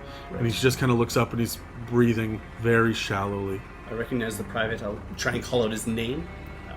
So call him by name, just see if I can get anything out of him at all. There's no response. The medic would have been at the site. The 2 workers that have marched out with you start talking with the men in the jeep. One of them is driving, and you're not sure he's ever driven a jeep before. And they're all talking back and forth in a language that you don't understand very, very quickly. It's the Arabic is flying back and forth, and you're not really able to keep up. You want to roll a language other? That is a 68. That won't do it. My Arabic is 17. It's too fast for you to really understand, but the 2 workers that have walked out with you kind of put their hands up and start to back away, back towards the camp. This isn't good at all. I'm going to kind of signal for them to get out of the jeep. They can walk if they want to, but I'm going to get in the jeep. I'm going to signal... I would like you to roll a fast talk. Fast talk, yeah. With 2 penalty dice. 2 penalty dice. Well, the fast talk's a 5, so 71's not going to do it. As you guys are sitting there kind of arguing back and forth, the one behind the wheel just starts to drive away. I'm going to just curse under my breath, and I'm going to point to the private that's with me and say, go back. Make sure that private's okay. I need you to check on him. I'm going to go by myself. And he looks at you and says, Are you absolutely certain, sir? 100%. You get back to base. I need people there. The 2 workers that have come with you are already on their way back. They weren't waiting for instruction. They're heading back. And you can tell that this is definitely a superstitious reaction to what's happening. Yeah. There was fear on the faces of those in the jeep. And so he turns around and he goes to offer you his rifle and his canteen. So I'll take the canteen, you keep the rifle. There's rifles there if we need them. I don't think we will. This is something else. Do you want me to come back with the jeep and anyone else once we get back? If you don't hear from me within the hour over the radio, yes. And so he starts to run back, jogging, the military jog, back towards base, passing the two that are walking quickly. And you continue further on. You have to walk for about 45 minutes in the heat. I'd like a constitution check, please. Constitution is 55. That's a 21, so that's a success. You're able to ration the water nicely and turn your collar up to keep the heat off the back of your neck and get to the site itself. And there doesn't seem to be anybody that is in the tent. Sun setting at this point? No, it's only about 4 o'clock. Only 4 o'clock? Okay. Nobody at the tent. I kind of expected everybody's going to be at the base, so I want to peer over the edge and see what I can see below. And what you see below... I guess, do I hear any chants? Yelling would be the other thing. Absolutely not. No yelling. Okay, I see. What you see below are 10 people on their knees with their foreheads pressed against the ground facing the monolith. I'm going to shout down, "What's happening down there?" Your voice doesn't echo, but none of them move. Again, I shout, "Is there anything? What's going on down there?" And there's no response. So I want to see if there's like a bigger, 4 or 5 pound rock. I just want to kind of throw it down and see if I can get anybody's attention. I'm not trying to hit anybody, but... Sure, give me a throw. Yeah, using my right arm, obviously, not my broken left arm. I just want to make sure you're not going to critically fail this and hit someone. That's fair. So 96 or above will hit someone. Right. So yes, my throw is 20% the base. And that is a 28. So the failure is just, it lands kind of far away from them. Right. Not enough that you would think that it would grab anybody's attention if they weren't already looking at you. So. Mm-hmm.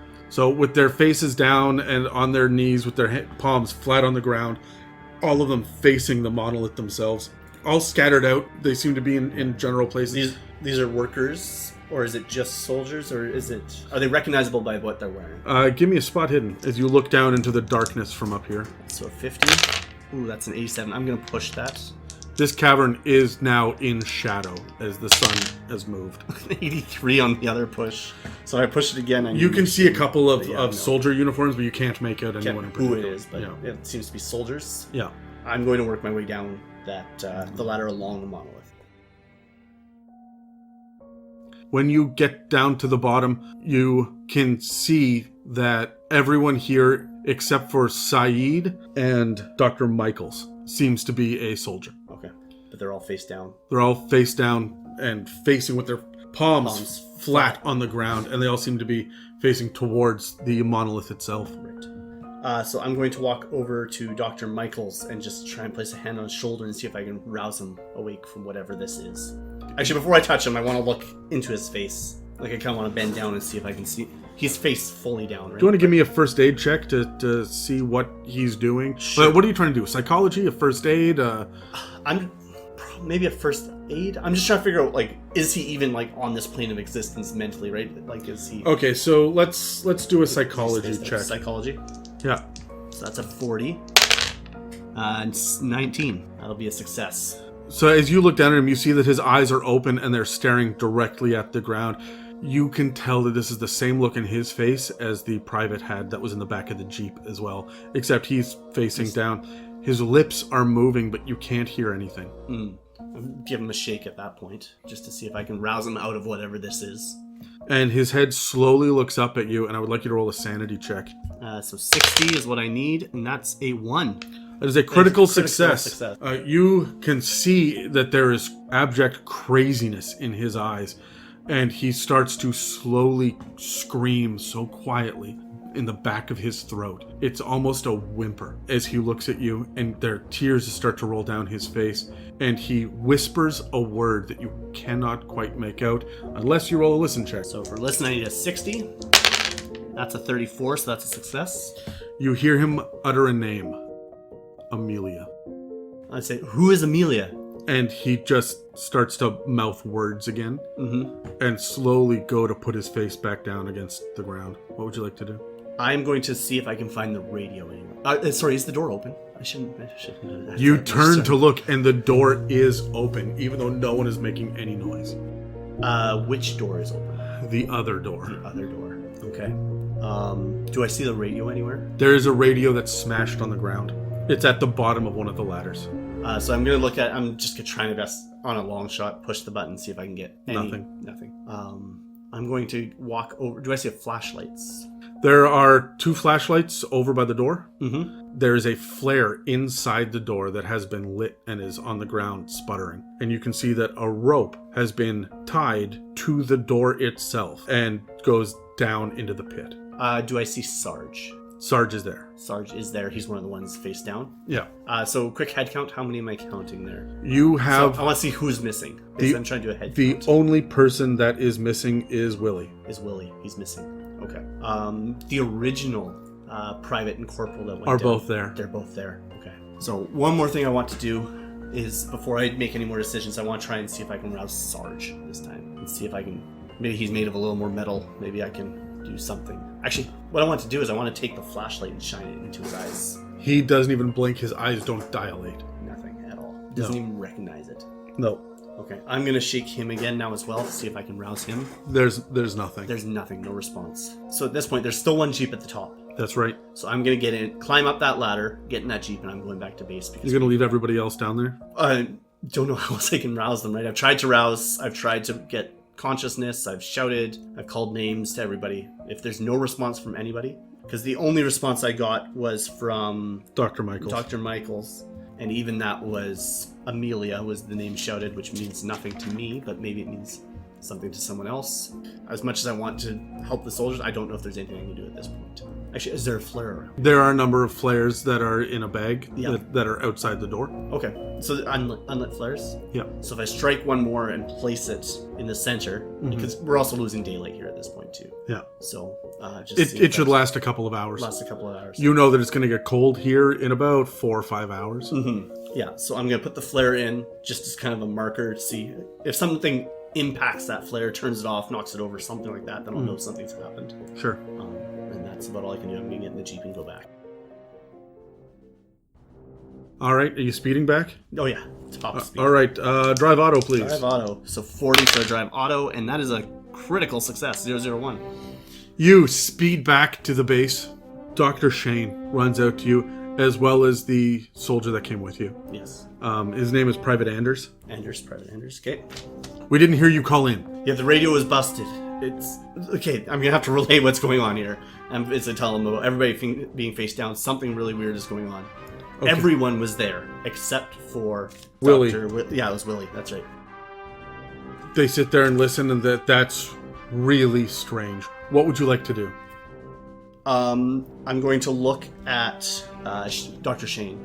Is there anything you've come across that could explain any of this? There are a couple of hieroglyphs of people in prostrate positions. Maybe something there? Come with me. And he says, are we just going to leave them out there all night? We can't leave them out there all night, but I want an answer before we go back. Otherwise, we're going to have to go and stand guard. We'll bring everybody at this point. It's a tall order to get an answer, but between you and me and Hool, we might be able to figure out something. Yeah. I said, you go back. I need to send a quick message back to Major Linwood, and then, I guess, are we still within hours where that would be made? No, you're outside of business hours now. You're outside business hours. Okay, I'm going to go back with them to the lab then, doing that. All right. He starts pointing around and barking orders. There are some fragmented pieces. There is, of course, the green quartz. There are iron scraps, and there are the full pots and plates and pieces of pottery as well. Right. Where would you like to start? I would like to start with the quartz. Okay. Or sorry, actually no, with the iron, because everything at the monolith is iron. We haven't seen anything else, correct? That's right. Not even hieroglyphics on the inside or anything. It's just pure iron. That's right. So I want to look at that iron, and I want to just start yell. I basically want to pick up a piece and shout at it and see if it does anything. And again, it's cool to the touch, cooler than it should be. Yeah. And you sit there and shout at it, and I mean, nothing happens. Dr. Hool says, so this is what we're doing now? We're just shouting at metal? Well, I kind of explain what happened with... And he like kind of laughs at you and says, that's trying anything. We're desperate. That's fine. He starts to look at the quartz. Yeah, the next one would be quartz, iron. He's been fascinated by the quartz since he saw that large boulder down at the pit at the ziggurats. So Dr. Hool is focused on that, and Dr. Shane, who's kind of a thin man, he's got small bifocals on him, even though he seems to be younger. He's in his 30s. He's thin but wiry, a little bit taller than the average person, but shorter than you still. Okay. And he walks over to the fragments and he starts trying to piece them together, still trying to find an answer. he can't remember which artifacts he saw these symbols on. So he's trying to piece together what he can. Yeah. While you're looking at the iron, he says, I don't know what you're going to get out of that. These are large chunks, pieces that are surprisingly light for how big they are, but that just is because they're porous. However, you can't see through any of the holes. They all seem to bore down into the center, towards the middle. I pick up a pen or a pencil, something around, and I just put it in one of the pores. And nothing happens. Does it physically touch anything, or can I put it all the way through? Like every one of these chunks seems to be relatively large. Each one of these pieces are large enough that they wouldn't fit inside a desk drawer. Right. Because I want to see something if I can actually push something through an entire pore side to side. No. So no matter how long something is, if it goes in, it doesn't come out the other side? That's right. It's not hollow. There's no through hole on any of these pieces that you can find. Okay.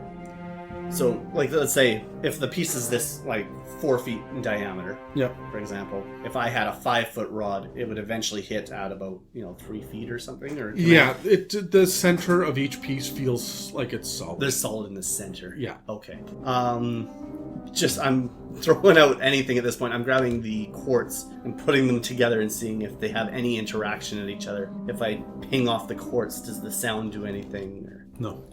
Okay. Then the next step is I want to ask Dr. Shane, like these hieroglyphics with the people prostrate. Have you found anything that links these with any of the other hieroglyphics? I can't even find which ones they are. And he keeps going through. Goes, if we can find them, we can start contrasting them against other things. Okay. I call all hands on deck.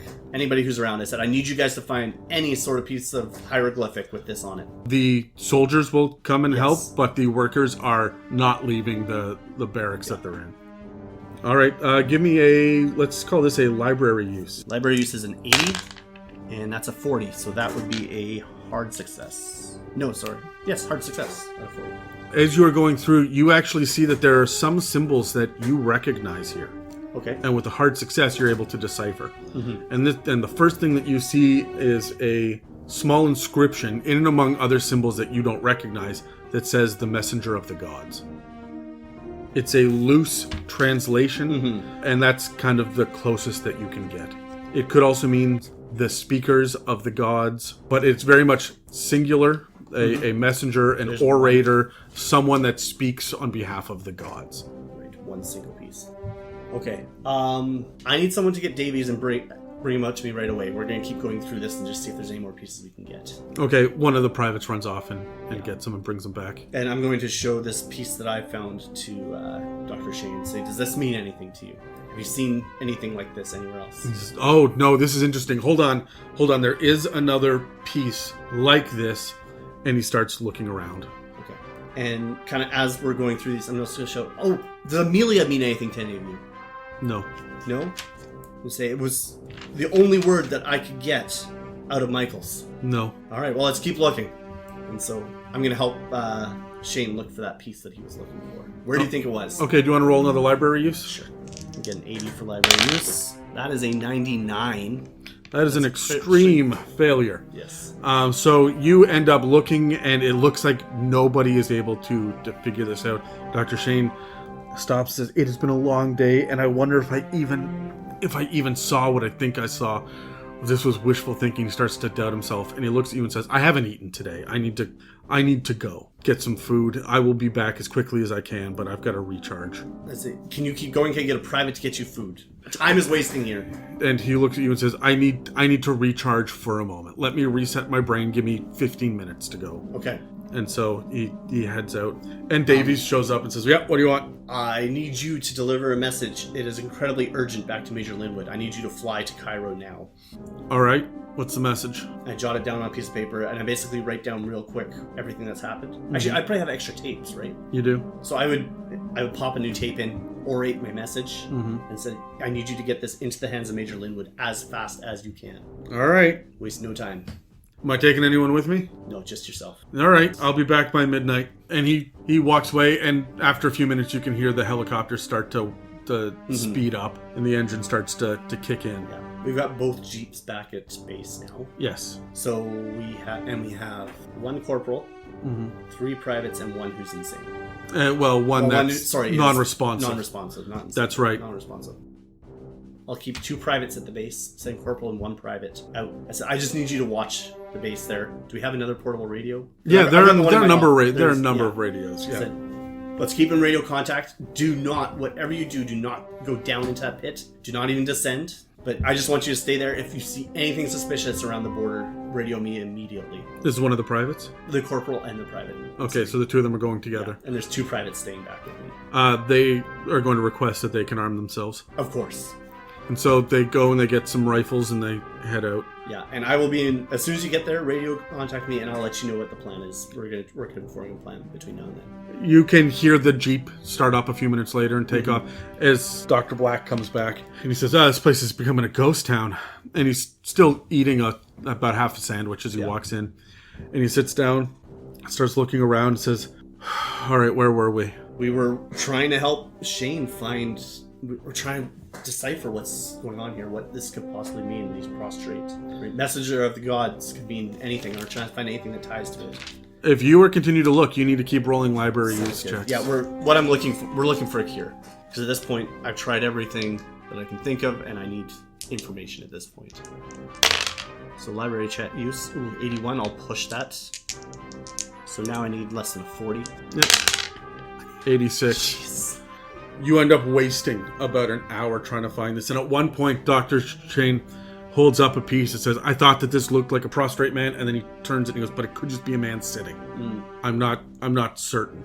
And he puts it down and he says, I don't even know if this isn't what I was picturing in my head.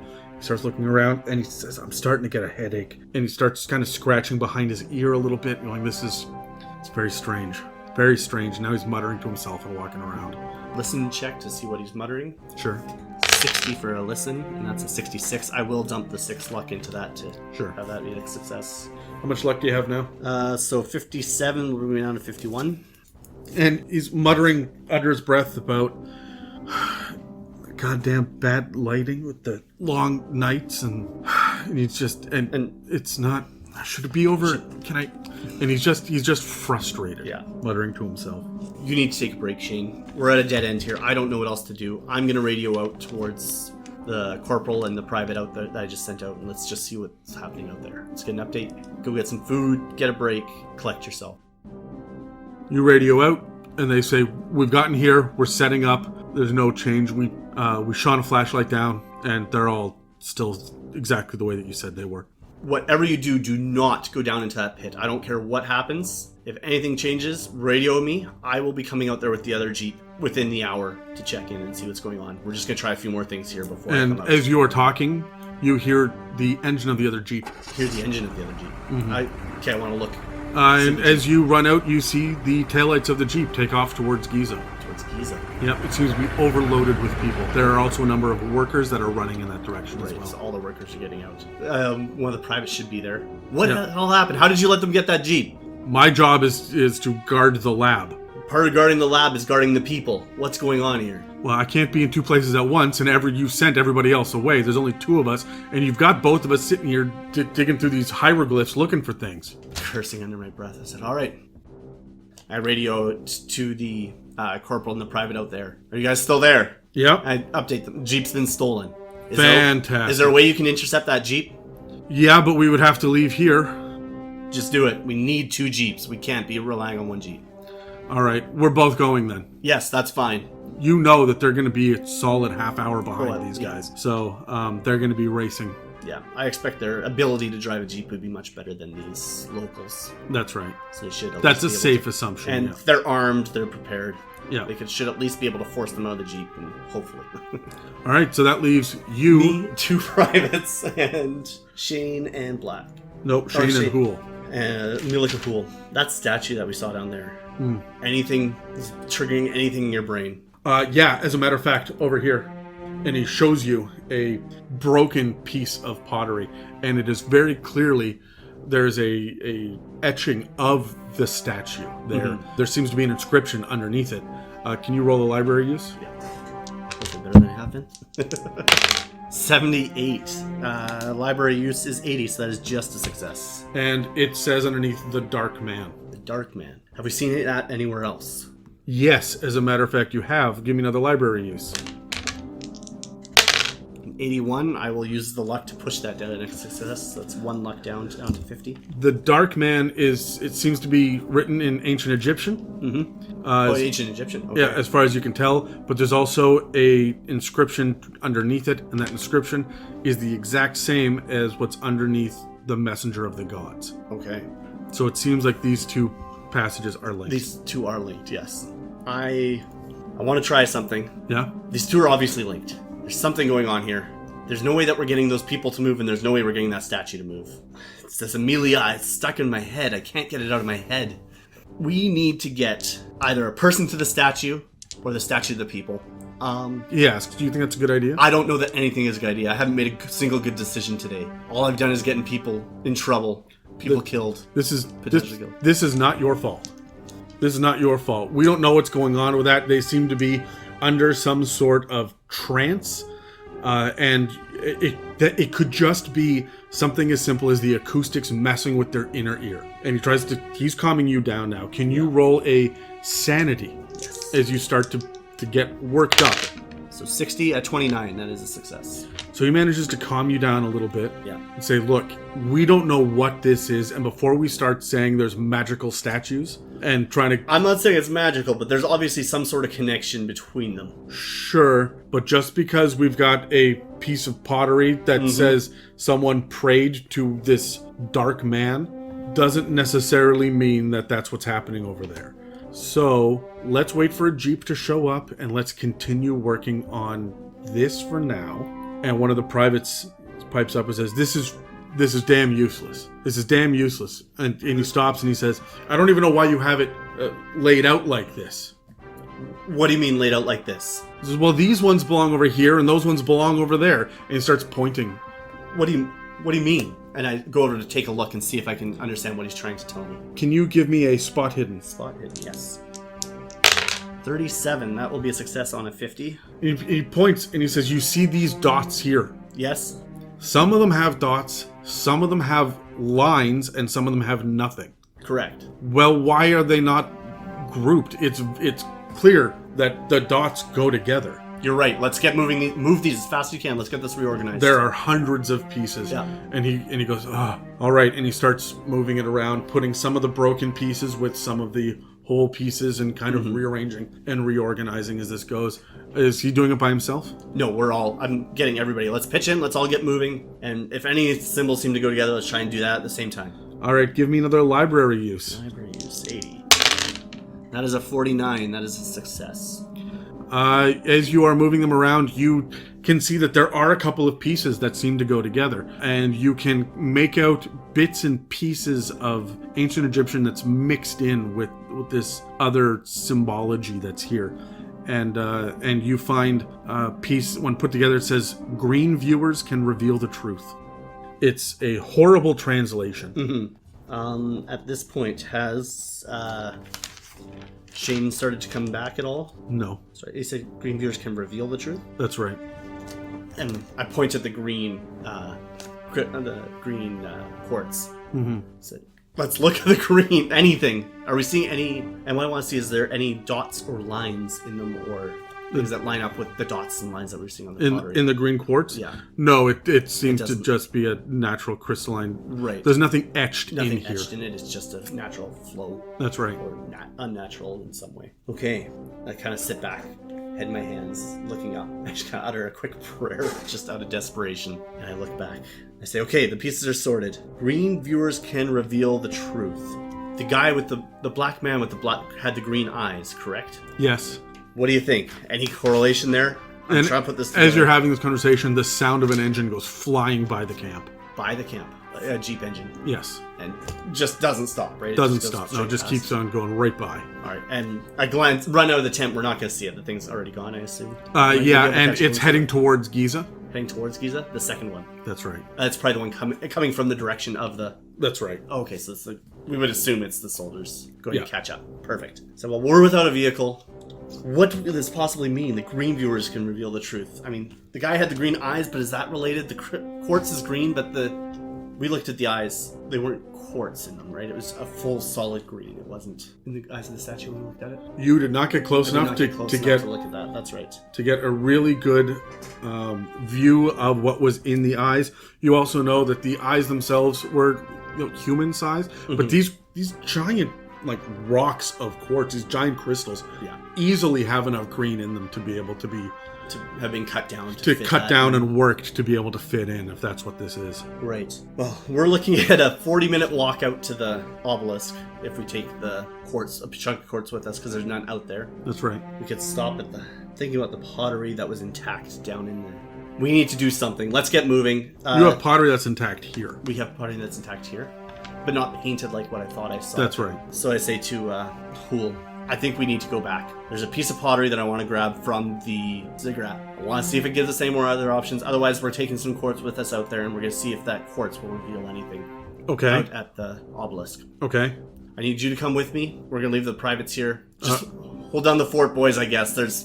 If the jeeps come back, send one out, have it stop at the ziggurat, shout for us. If there's nothing, head out to the obelisk, and we'll make a plan again there. But for now, hold the base down. There's not much more we can do. I'm sorry to leave you like this, but we have to do something. So, understood? Yeah. If Shane comes out, actually, we're going to go stop by and see Shane before we go. Okay. You find him. He is in his bunk. Now, there's the big mess hall area, yes. And then down a little hallway is a series of small bunk rooms. Everybody doubles up. Okay. And Dr. Shane and Dr. Michaels share one. And he is on his bunk with his head in his hands, and he's just scratching behind his ear and muttering. And he kind of looks up when he hears you guys approach and the door open. And he opens one eye, and it's clear that he's got a wicked headache. And he says, "I'm sorry, I don't know what's come over me. I can't. Can we get you something from the medics? I assume we had some sort, or do you have any medication? No, I'm gonna sleep. You're gonna sleep. You've done all you can. Pool and I are gonna head out to the ziggurat. There's one more piece I thought that I might have found there that might be of importance. Okay. We're gonna take some of this quartz with us to see if anything happens, but okay. We're shooting long here. Okay. I don't know what else to do. Okay. And so you get some rest. We'll have a portable radio on us. Call us if anything comes, if you think of anything or if you're feeling better. But yeah, I mean, you're no good to us in this condition. Yeah, and he looks up at you and he says, "The truth, it unravels men." He lays down and he rolls over and he goes to sleep.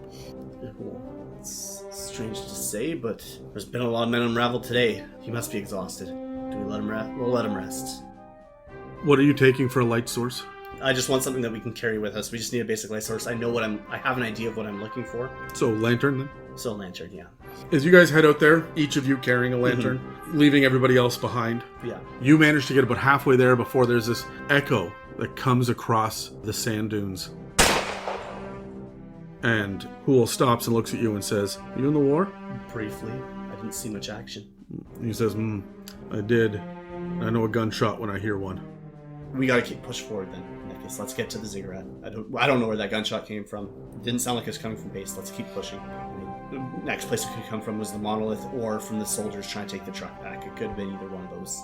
Won't be of any help to either of those. Let's keep moving. So, to the ziggurat. The sun finally sets, just as you get to the ziggurat. You've left behind 2 privates and Dr. Shane, and everyone else seems to have been scattered to the wind.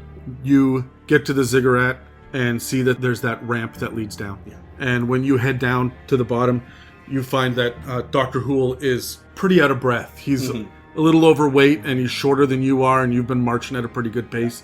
And he stops while you head down, and he stops at the canteen, at the large water jugs that are there, and fills up his canteen and drinks for a moment. Are you going to head down without him, or are you going to wait for him? I'm going to give him a moment to catch his breath. Actually, you know what? I know where I'm going. I'm going to go down without him. Okay. He says, I'm right behind you. Yeah, no, don't even worry. I'm grabbing, I'm coming back. Okay. I'll meet you back here. Just catch your breath. We got a big march ahead of us still. All right. And when you head down, you see that it looks untouched from the last time that you were down here. And you get down to the bottom with this piece of quartz. What would you like to do? So in this case, I'm on a mission at this point. I'm going into the ziggurat, taking a left, walking the 15-20 paces I saw to the piece of pottery that looked like it was painted different than the rest. Yeah. And grabbing it.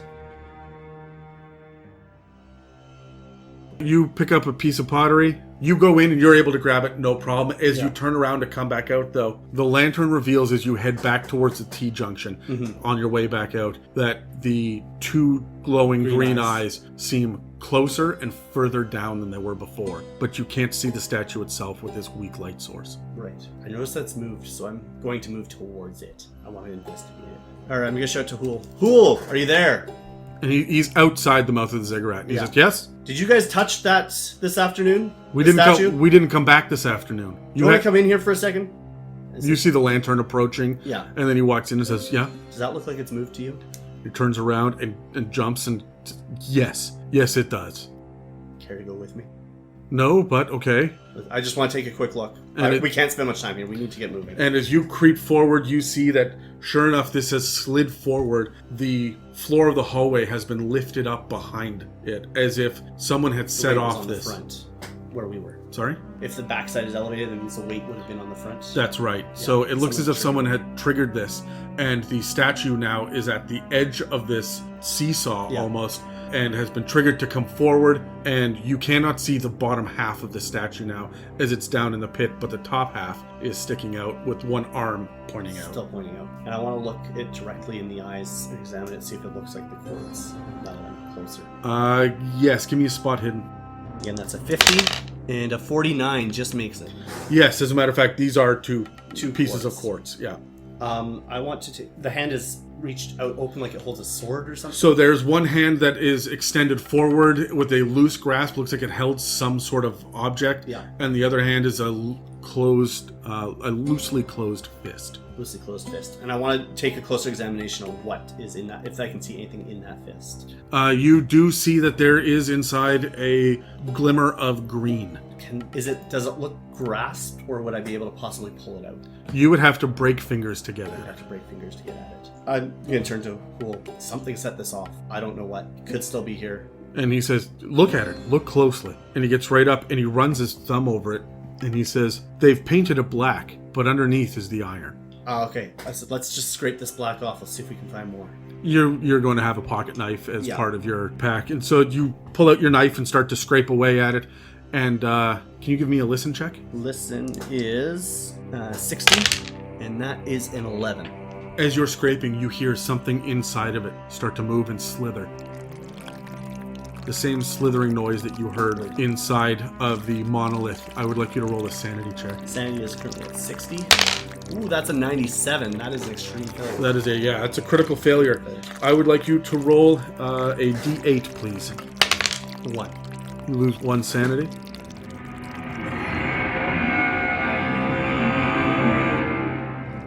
Suddenly you're back in that dark room and you can feel yourself, the walls closing in. You need to get out of here. This makes you incredibly uncomfortable being in this room. And it feels like those two green eyes are following you wherever you go. All right, I'm not even going to say anything to Hool. I'm just going to run. Okay. The ziggurat. And Hool says, what are we doing? Are we just leaving? I'm just running. Just fearful. Just gotta get out of the ziggurat. Once I get to open air, I think I'm gonna catch my breath, and I'm gonna shout to Hool, are you coming? I'm gonna get these eyes. Don't touch the eyes! And he walks back around the corner. He says, all right, okay, let's go. I'm gonna let him... Why do you want the eyes? Can you... I don't think they can come out. Like, they're in there. I'm gonna shatter the thing open. There was something in there. There's something alive inside that statue. I heard it. And he looks at you and says, no, there wasn't. I heard it. That's impossible. Something painted in there for years. I know it's impossible, but there's something. It has been a stressful day and your mind is playing tricks on you. I don't think it's a good idea. We need to get out of here. All right. And he follows you out. Yeah. All right. Where to now? The monolith, I guess. We need to figure out what's going on out there. But before we go, I'll radio back to the two privates back at the base. Can anything change? Yeah, you should. You might want to get back here. You want to get back here real fast. Well, there's our answer. Let's go.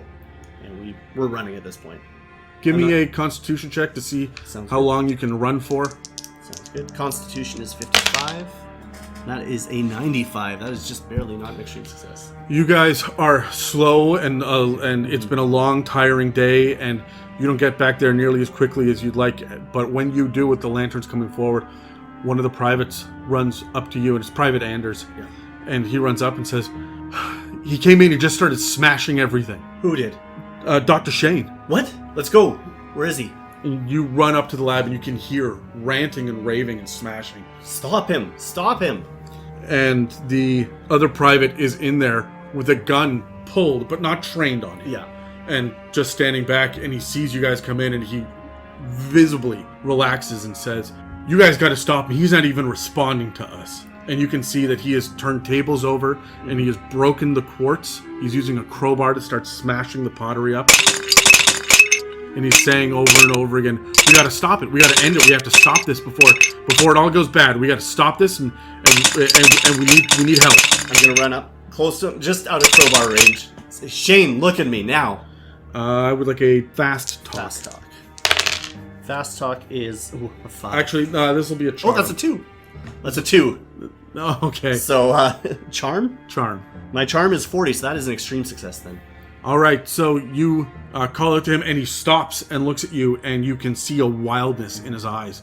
And he licks his lips for a minute and says, "You don't understand. I just," and he drops the crowbar and turns around and says, I can't be like this. I can't do this." Take a breath. What can't you do?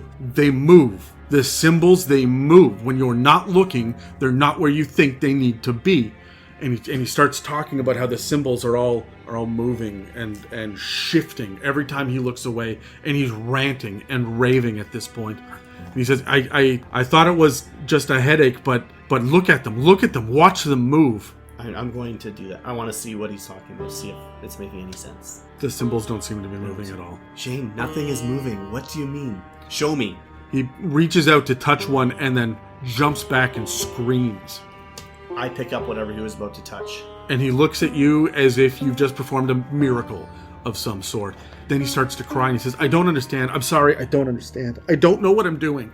I don't know what happened. I don't feel good. My head hurts, and there's something that's right there, right at the tip of my mind, and I need to lie down. I need to lie down." Talk to me, Shane. Talk. What's going on? You've got to pull yourself together. I need you to take a deep breath.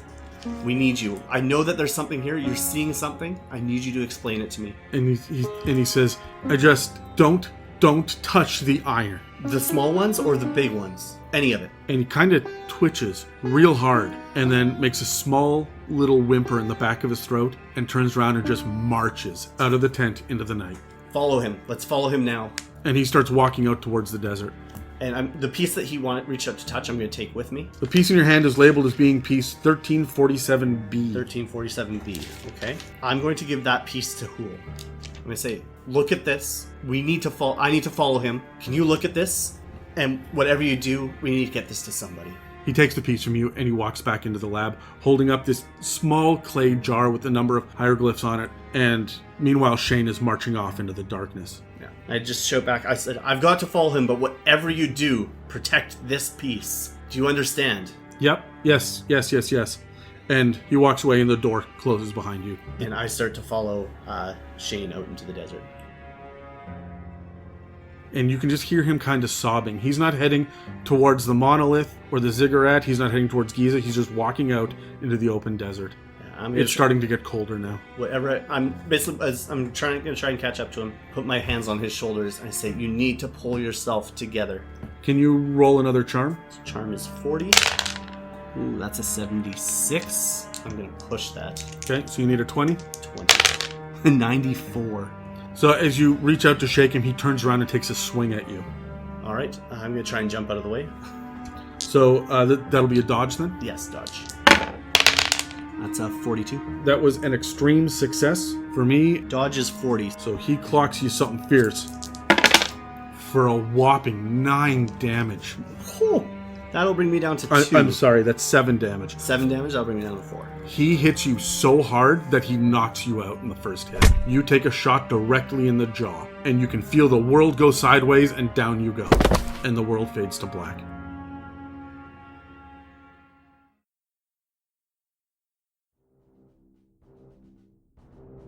You wake up hours later in the middle of the desert. Shane is gone. There are a couple of lights on over at the buildings. Yeah. And you can see them in the distance. Yeah, and that's where I'm going to go.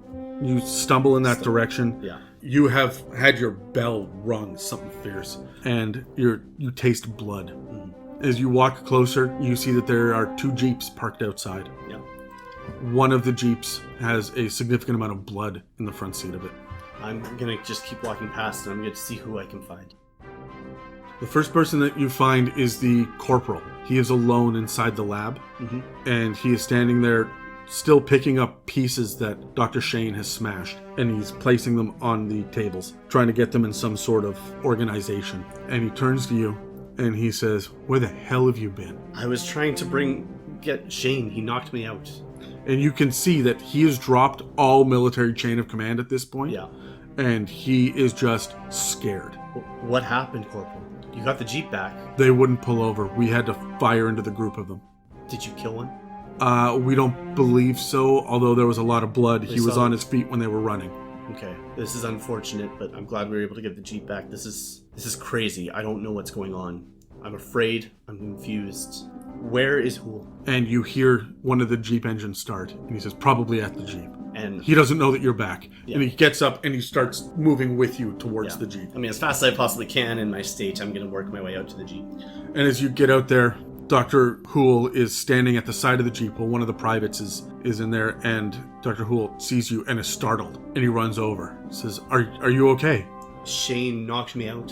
I'm okay. My bell's a little rung. I'm okay. I don't know where he is. Oh, okay, I'm going to take you over to the infirmary in a moment. And he turns to the private and waves at him to just go. And the private starts to back up and drive away. Where's he going? So that pot that you said? Yeah. I didn't know what to do. I wrote a message, and he stops and he looks at you and he says, "These show us things that men weren't meant to see." And he holds up a piece of worked green quartz, which is obviously one of the eyes. Yes. And he looks at you, and his eye kind of twitches for a second, and he says, "These are the green viewers." The green viewers. We read about that. They reveal the truth, is what it said. Yes. What is the truth? What truth is it referring to? And he just kind of laughs, a high-pitched cackle, and then claps a hand over his mouth. He says, he stumbles for his words for a moment, and he looks at you and he says, "The truth, it unravels men." That's what Shane said. And he laughs for a moment, and he says, "I sent the other one with it to the only address that I could find, which is to a place in Colorado. I'm not sure where, but I told them don't take it out of Colorado so we can find them." And What are you saying, man? and he starts to babble. What do you mean you sent an eye? Where did you find this address? What address? It was in the address book that was in my room. What address book in your room? I don't know. I hadn't seen it before. It just makes sense. We need to stop that delivery. And Corporal, let's take this Jeep. We need to stop that man. And the corporal looks at you and says, "I'm just about done running around in the middle of the night until I know exactly what the fuck is going on." I don't know what's going on either. We need to stop. That cannot leave this site. I don't know where it's going. We need to keep this under control. No, if you want to go get it yourself. And he tosses the keys at you. I've had too much for one day. Let it go. We have the other one. Show me that address book. And he nods and walks you towards the main mess hall. Yeah. Into the back, down the hallway towards his bunk, where there's an address book sitting on the desk that's in that room. And he picks it up and he hands it to you.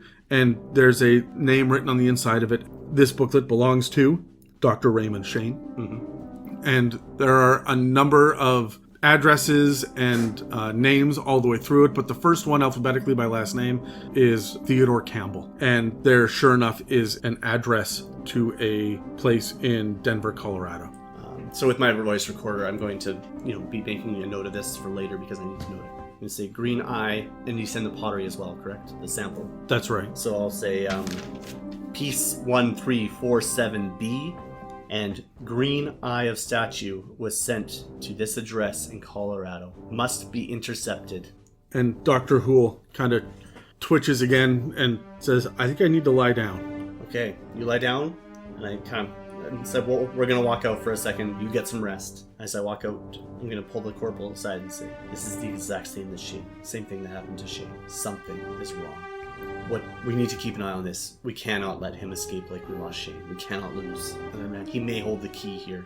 I'll get Anders to post a watch outside of this door. Mm-hmm. What are we going to do?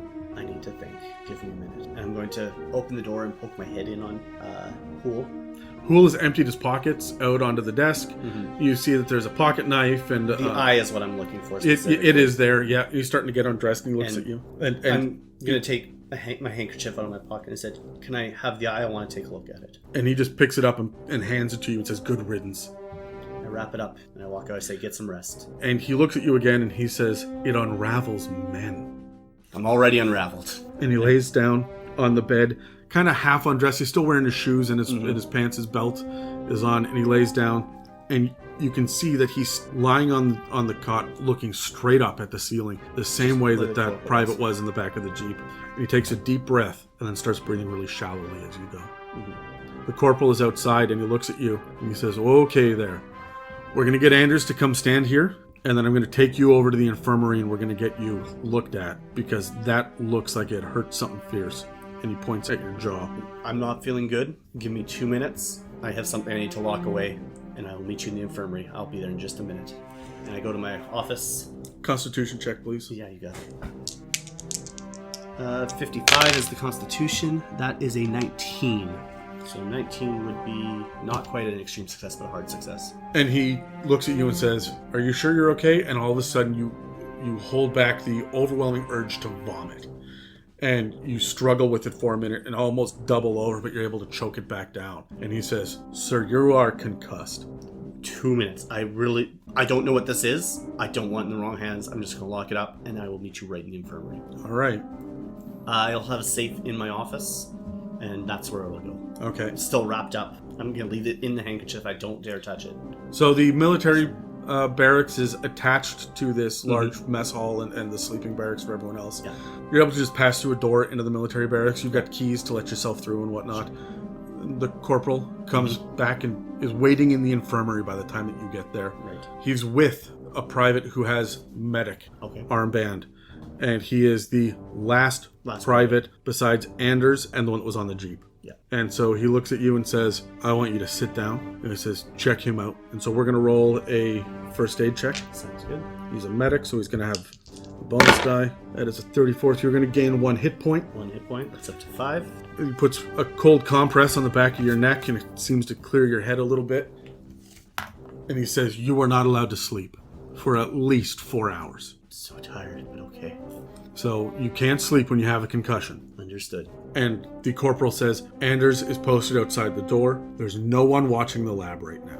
Send the corporal. You know what? I'm going to walk. Am I okay to walk up to the lab? Can I at least sit there? Yeah. I want to see if I can piece things together. I won't do anything arduous, but I need to do something to keep me awake. I'm going to go through. You're going through. I'd like you to roll a sanity check just because you're off your game and you're looking at all of these symbols and everything been very strange. I am going to be looking for samples near 1347B. Sure. Anything identified kind of in that. So sanity right now is 59. That is an 89. I'd like you to roll a d4. A d4? 3. So remove 3 more sanity. Things are not really making much sense to you right now. You've been rattled pretty hard by this. Yeah. This concussion is working through you. There's a lot that just happened. Yeah. With Hool, with Shane missing. You are missing 3 scientists and the majority of the soldiers. All the workers are gone. This has been a catastrophic failure. And everything seems to be completely and totally out of your control. It's starting to wear on you, and you're feeling pretty raw. And it's going to occur to you that perhaps working is going to be the best way to pass the time. Yeah. Although you haven't really eaten or anything else. Don't have much of an appetite at this point, I don't think. Like, there's a deep hunger, but I think it's overwhelmed by everything else. All right, so what would you like to do? I'm going to work through the concussion. I'm going to work through until the morning until I can send a message out to Linwood, whenever office hours would be. At this point, we're just trying to hold it together, hold down the fort. I'll at least have the medical private watching the front gate, armed. And then corporal and private that was outside the door there. Anders switching off shift. As you sit here and you are working your way through, I'd like you to roll a library use to see. You know that this has all been smashed to pieces. Yeah. So even the pieces that were whole before that were labeled are now in 6 or 7 pieces. And they had all been rearranged, so there's not even really any numerical order to them. Yeah. So it's difficult to tell what's going on. So roll a library use. Sure. 80. That is a 35. That's a hard success. So you are able to find some of the others that are around 1347B. It's difficult to determine if they're broken or not, and so you spend some time with a hard success. You manage to put another group together that you recognize. The only reason you recognize it is because it has that same symbol that was underneath the Messenger of the Gods and the Dark Man. Right. And this symbol says something along the lines of introduced or brought forth or entered with, and then the number 13. And then it says the gods from the skies. Gibberish. What does this mean?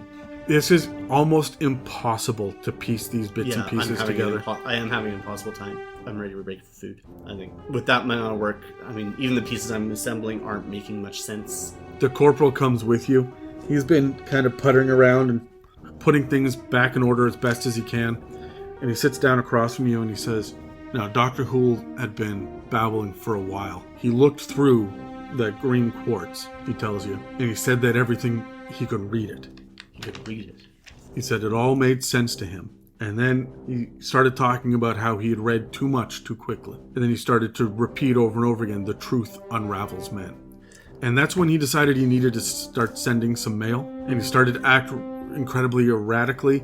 And we don't have any jurisdiction over stopping him from sending mail. Well, this is government property and he's sending. We do have We didn't know that. We thought this was some private... All of this this is a government site. We own all of it. He told us that he was sending some of his items home. It's not your fault. You didn't know. How could you have known?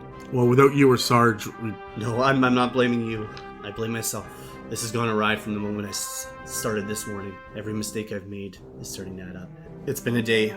We are in the worst shape we possibly could be. At this point, we need to hold on for reinforcements and hope and pray that Davies made it and that Linwood has people on the way already. This was an unmitigated disaster. I don't even understand what's happening here. I don't understand what's happening either. We found these places. We unearthed them. We found these pieces. It's that damned door. I just read something, and I'm not a superstitious man. Do you know what the date was yesterday? Was the 13th? It was the 13th. I was able to put a few more pieces together while I was trying to stay awake. And the number 13 came up. 13 has never been a good number in any culture. I don't know if this day was fated to end this way, but I don't know what's happening. Well, it's the 14th now, so let's try to pull ourselves together and let's make some calm, intelligent, rational decisions. He looks at you and he says, I trust Anders. I trust Stevens, who's the medic. Yeah.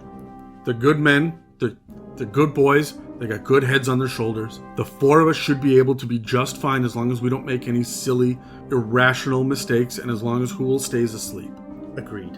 I'm not willing to make any more moves. Every move we've made has only made things worse. He says, now, we do have another man who's lost himself. I've been meaning to ask how he's doing. I keep getting distracted. We don't know. No one's checked in on him in hours. Well, that might be a good idea. Let's go together, you and I. I would like to move him into Dr. Shane's bed so that he's with Dr. Hoole. So we just have one man there. We'll put Stevens on duty there because he's the medic and he'll keep track. And it'll be me, you, and Anders. Agreed. I think before we move him in, let's just take a quick check-in to make sure that the room is safe for him. I don't want to be putting him into any sort of situation. Just open the door, we'll take a look, and as long as all looks clear, I agree, let's move him in. We can only guard one room. We don't have the manpower to lock down multiple areas, and we just need to hold out until the cavalry arrives. So you do go find him in his own room, and he is still staring at the ceiling, breathing shallowly. Mm-hmm. When you go check in on Hoole as well, he is in the exact same state.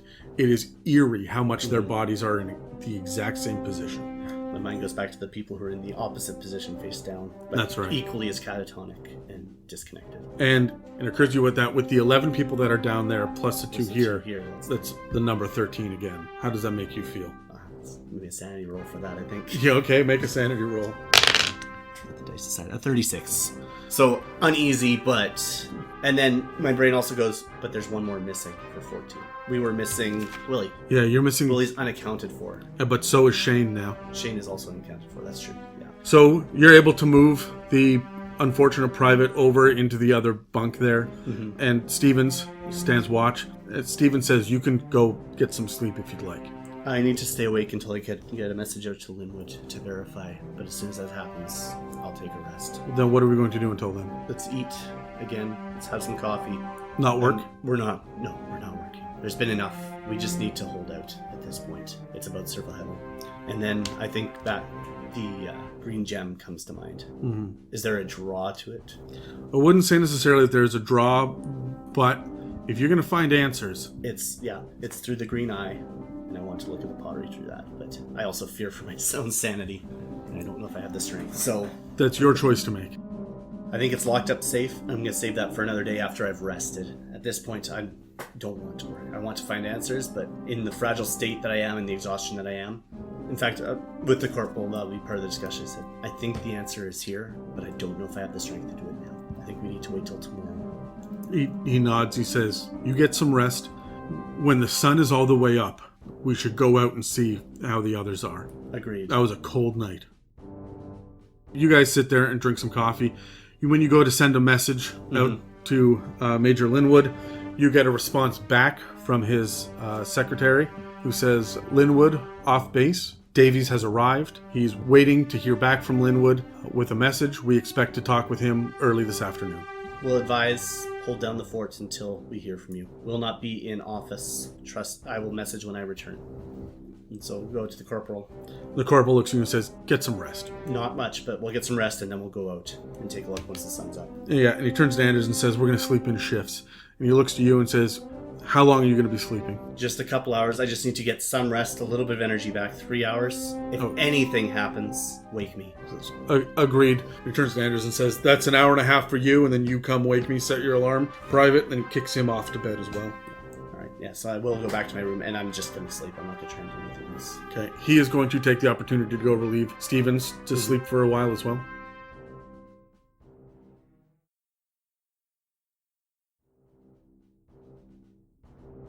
So after my rest, I would have set an alarm to be up. You get up and you find Anders is there and he's looking pretty groggy. He is outside of Hool's bedroom on watch. The corporal is still asleep and Stevens is still asleep. But when he sees you, he nods and says, if you stay here, I'll go wake the others. Quickly before you do, I'm just going to poke my head in, check on. They're exactly the Exactly same. the same state. Perfect. All right, yeah, go wake the others. He does, and he comes back with both of them, and Stevens pulls a chair over and sits down outside the room, drinking a coffee. And the corporal comes over to you and says, all right, so what's the plan? I think we need to go out and check on what's going on at that monolith. And he looks at you really close and hard, and he says, is this the right decision to make? You have been running back and forth. He says, if this is your call, sir, and you can see that he's back into military mode. The stress is eased on him.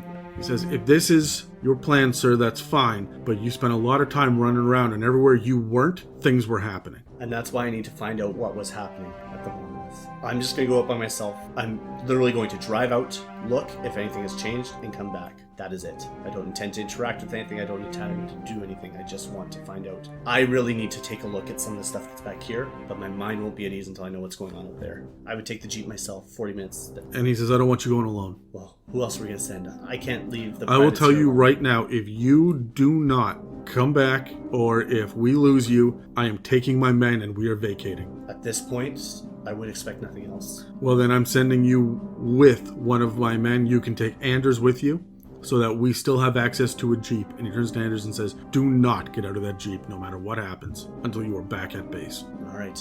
He's obviously still exhausted and exasperated, and he is just trying to look out for his own men. Anders drives.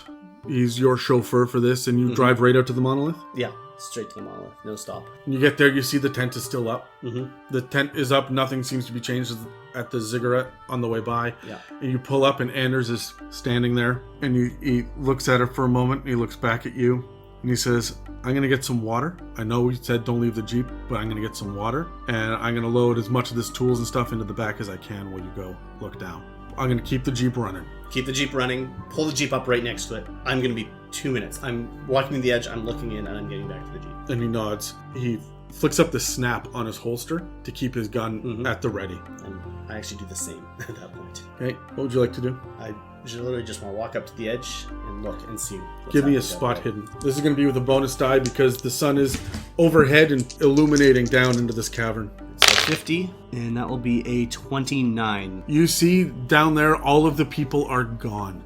But roughly in the position where they were, you can see a number of clay pots. One pot for where each person was. All right, I'm going to go back to the Jeep, and I'm not going to say a word. I'm saying, let's go back. And just going to look at you and say, everything okay? I don't know. All right, he's loaded up a couple of the tools and a big jug of water now, keeping in mind that water is something that you don't have naturally out here. Mm-hmm. So he's taking it back for you guys. And as he puts the Jeep in gear and starts to drive away, you can see in the distance, in and among the heat wave, you see what looks like a person. What looks like a person. Direction kind of towards where I was knocked out. Yeah, this is going to be north. So between you guys and Giza. Yeah, and just one lone person. When you go to take another glance, you can't see it anymore. It's lost in the haze. Yeah, I'm thinking my eyes are either playing tricks on me. I could be anything. Let's keep going. But you made a good point. Let's pick up that other jug of water from the ziggurat. We're gonna need supplies. We're not going anywhere. We're bunkering. Okay. He pulls over and loads up that water. Yeah, we're gonna get back. So what would you like to do? So I'd like to go back to the lab. Yeah. Actually, sorry, I want to go back first to the safe and grab the eye. I say, I'm just gonna be in the lab going over things. You guys get your rest. We're just holding down the fort. When I get to the lab, I'll pull out the eye and look through it at a piece of pottery. I would like you to roll a sanity check. 79. That is definitely a failure, and I don't think I have enough luck to push into that, so... Roll a d4, please. D4. It's a 4. You lose 4 sanity. Ooh, we're down to 50. As you peer through it, you see the symbols start to shift and change. I need to know which group that you picked up. Was this one of the ones that from the section with the blank? The one that I had just done. So number 13, the gods of the skies. Somewhere in that section. So this is where all the dots were. That's right, yes. So as you pick it up, you can see that the symbols seem to move and it starts to ache inside your head for a moment. And it doesn't make any sense that it's moving. Give me a library use, please.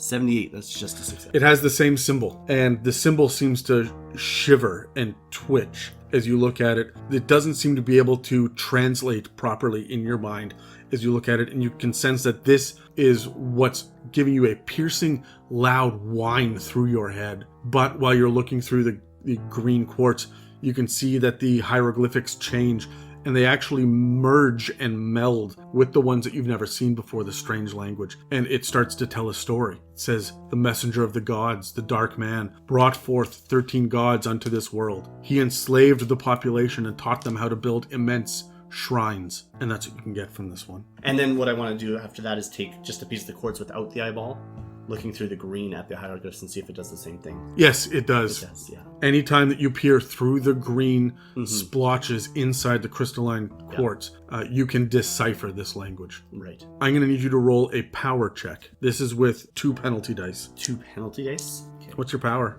My power is 65.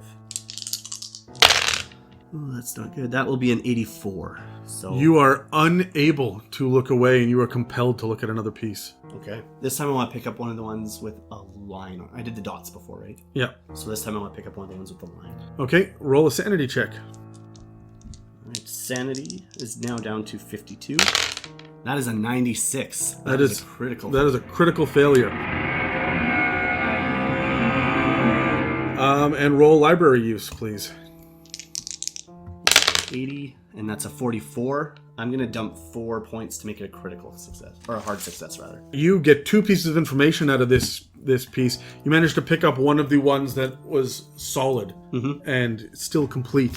And it says, the black goat of the woods with 1,000 young, she of limbs of the deep and mouths of the wretched. And you see that there's a different symbol on this one that shakes and shimmers. I need you to roll a power check. Power check. All right. 65 again. Power checks are going to be with double disadvantage. Yeah. Ooh, well, 91. So you are compelled to continue to research. Of course. So here's the mechanic here. Yes. Every time that you are compelled, you must look through. Yeah. That requires a sanity check. The sanity check If you succeed on a sanity check, you will still look through, and then you have to roll a library use. Right. If you succeed on the sanity check and fail on the library use, then you don't go a little more insane, you don't know what it says, and you don't get these penalty dice. So they're going to give you a better chance to pull away. You are being sucked into this green gem, looking through the world, and as you go, you realize that you're holding it up to your eye now to peer through. So this is a sanity check. 52 now. That is a 99. That is a critical failure. Roll 2d6. 2d6. That's 5. 3 and a 2. You lose 5 more sanity. As you are reading these, you hear it in the voice of your 6-year-old brother who died in a well when you were 14 years old, as if he is speaking to you from beyond the veil. Roll a library use. 55. That's a success. This one says, she is the Lord of the Wood. Now you tell me, do you want to read a blank one? Yeah, the blank. Now that I've gone through the dot, the line, now I would want to do the blank, yes. So just tell me which one you're going to do, the dot, the line, or the blank each time. Okay. So yeah, this time it'll be the blank. But first a power with 2 penalty dice? Yeah. That will be an 86. That's definitely a failure. That's a failure. So you were compelled to read another one. Yeah. Sanity check. 58. That is a failure now. I've got a sanity of 47. There's always a D4. D4? Okay. Unless you critically fail. That's another 2. So yes, I will now do the library use to read the blank. That's a 100. Nope. Or a 1, sorry. There's a 1. That is a critical success. Yeah. Which means that you will get 3 pieces of information. You sit there and hold up a group that looks like it fits together and it's fractured, but they obviously don't all meet or match. And these seem to be warnings more than anything else. Okay. The first one says, do not touch the iron. The second one says, the Necronomicon can awaken the gods. And the third one says, the Order of the 13 Eyes protects the ancient spells. They keep the items from the places, from the spells, from the gods. Okay. So now I need to roll... That is power with 2 penalty dice. That is a 41. That's a success. So you are able to pull back from this. As you do, you can feel that your mind was slipping and you can hear the echo of your brother in your mind. Everything that you just read was in his tiny little voice. What would you like to do? I am going to, now that I've finally escaped the grasp of it. You are unaware of the fact that it was pulling you in. Okay. So I got that information. I heard my brother's voice. And it seemed calming and soothing. Yeah. As I was reading these, I'm going to be recording them one way or another, either live or probably under the ground. It might be better after the fact. So the things that I've heard now, all of those things that I read, I want to be recording those so I can jot them down. Okay. And I'm going to take a chance. I want to read another one of the clues. Okay. So the blank ones. One of the blank ones? Yeah. Because I want answers at this point, and those seem to be more answers. The other ones were vague. I was having a hard time understanding. So I'm just going to go in for one more, right? One more taste. Okay, one more taste. So that's a sanity first? Ooh, a 98. That is an extreme failure. Yeah. So that is 2d6. 8. So that will bring me down to 37. Sanity. Library use. 13. That will be a success. So that's an extreme success. It says, the gods slumber in places farthest from man. And the end of days shall be marked by a great war and a genocide, separated by 21 years. Yes, now to try to pull away again and break the grasp. That's right. All right, so 65 is the power. No, that's a 96. That's an extreme failure. Extreme failure. Which means that you are locked in with penalty dice on your sanity and a bonus die on your knowledge. Okay. All right, so penalty die on the sanity. You can hear your brother's voice say, it's okay. It's okay. Keep reading. It's okay. It'll all make sense. So I would have kept the recorder clicked in. Yep. And so anything that I'm reading out loud. And as a matter of fact, the recorder's also picking up your own voice, saying all the things you hear from your brother. Okay. Whether or not it's intelligible, I'll leave to you, but... All right, so that is an 88 on the sanity. So that is a failure. So that's a D4. That's right. 3. Down to 34. All right, so library usage. Again, I'm looking at clues. That's right, and this is a bonus. With a bonus. Yeah. Yep. That's a 13. The next one says, the slumbering gods imbue their surroundings. And now the power. That's right, trying to break away from it. 87. Thought I had it for a second. So that is a failure. Now, so you are drawn back in. So now I do it again, and now it's sanity. 78 is a failure, so that's a D4. Sanity 2. And now it is the library usage with the helper. That is a 8. So that is an extreme success. Which means you get 3. The first one says, no man can kill a god. And the second one says, salvation lies at the hands of a dark woman, a troubled man, the turned, the wrathful, and those in mourning. And the last one says, an empire will rise to obscure the faithful. So that was the library use, so now it is the power. As you continue to read through these, you're starting to notice that you're getting a lot of the same symbols, a lot of the same messages, worded slightly different ways. And now you start to understand that these pieces, as you look at them, these pieces that you're reading, these ones that are blank, that don't have any dots or lines, they seem to be able to be put together to make large crescent-shaped tablets. If you weren't looking through this green quartz, if you weren't able to see the way that it all lines up, you would never be able to piece these together. Right. This would take months, but it just makes perfect sense as you're looking at it. And you know that you are almost at the end of this. Right. I would like you to roll another power. Another power. Try to get under 65. 96. That is an extreme failure. That is an extreme failure. So you are locked in to roll with penalty dice now consistently for library use. You can feel it tugging at your mind and pulling you in. A desperate yearning to know more. As you continue, you can feel your lust for knowledge being satiated, and to break away from it would unravel you. Okay. So let's roll sanity. That is a 6. That is a success.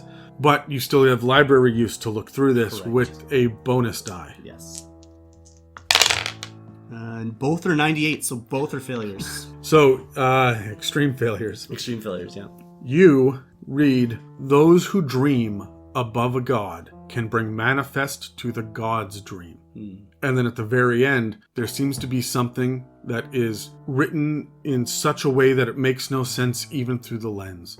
You peer into it, and it looks as if all of these symbols sink deep into the clay. You're able to look through the clay, beyond deep. It seems to be almost a window through the clay into something deeper, beyond. And you get the sense that there's an entire cosmos hiding behind there. You can see stars blinking on and off. And in them is a truth that if you can just stay with it, if you can just discover what this truth is, it will give you power and knowledge and ecstasy unlike any you've ever felt before. All you need to do is look. All you need to do is dig deeper. I would like a sanity check. Sanity is 32. That is a 10. You are able to determine, just on the edge of your own sanity, a great truth behind the veil of the world. I would like you to roll a d20, please. Okay. That is a 12. And in that moment, you understand that you can control, with your will, the ability that others have to remember. You know how to block someone's ability to consciously remember a particular event. You have to be able to see them, and they have to be able to receive your instructions. It takes immediately, if you can overwhelm them with your willpower, and it's going to take something deep within you to drain your own sanity and your own sense of self. If you wipe something that terrifies the subject of your will, then that victim may thereafter still have nightmares vaguely relating to it, but it becomes questionable in their mind if you succeed. You have to know of a specific event if you want to block it, and you cannot command something vague like forget what you did yesterday. Instead, it has to be very specific. You have to cite a certain event. You can't block knowledge of any other deep truth like this or anything of the gods. You cannot control knowledge of the gods, and you cannot restore sanity to a person. What you have just learned is the Cloud Memory spell. Its cost is 1d6 magic points and 1d2 sanity points, and it is instantaneous. What you call this in your mind is the ability to dumbfound.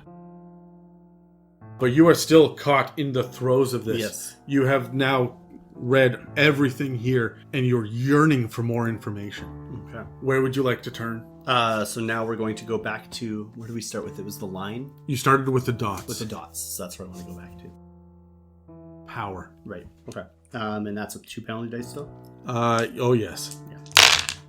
A 50. That is a success. Because power is 65. So you are able to wrestle Oh, your... no, my apologies. That is a critical failure. I forgot 000 is a critical failure. That is a critical failure. You not only fail this one, but you will fail the next one automatically. So roll sanity. 56 is a failure. 4, I'll lose 2. And now library use with a bonus die. 20 is a success. Hard success, actually. So you will learn 2.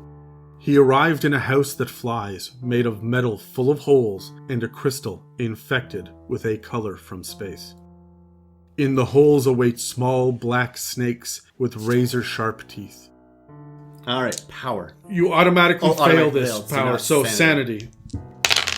That is a 96. That is a extreme failure. That's an extreme failure, so 2d6, please. 8. That'll bring me down to 22. This does not look good for It you. does not look good at all. Library use. Library With use the with bonus die. That is a 5. That is an extreme success. So you learn 3. The Dark Man. The Dark Man controls these black snakes that burrow into men, changing them to grow larger.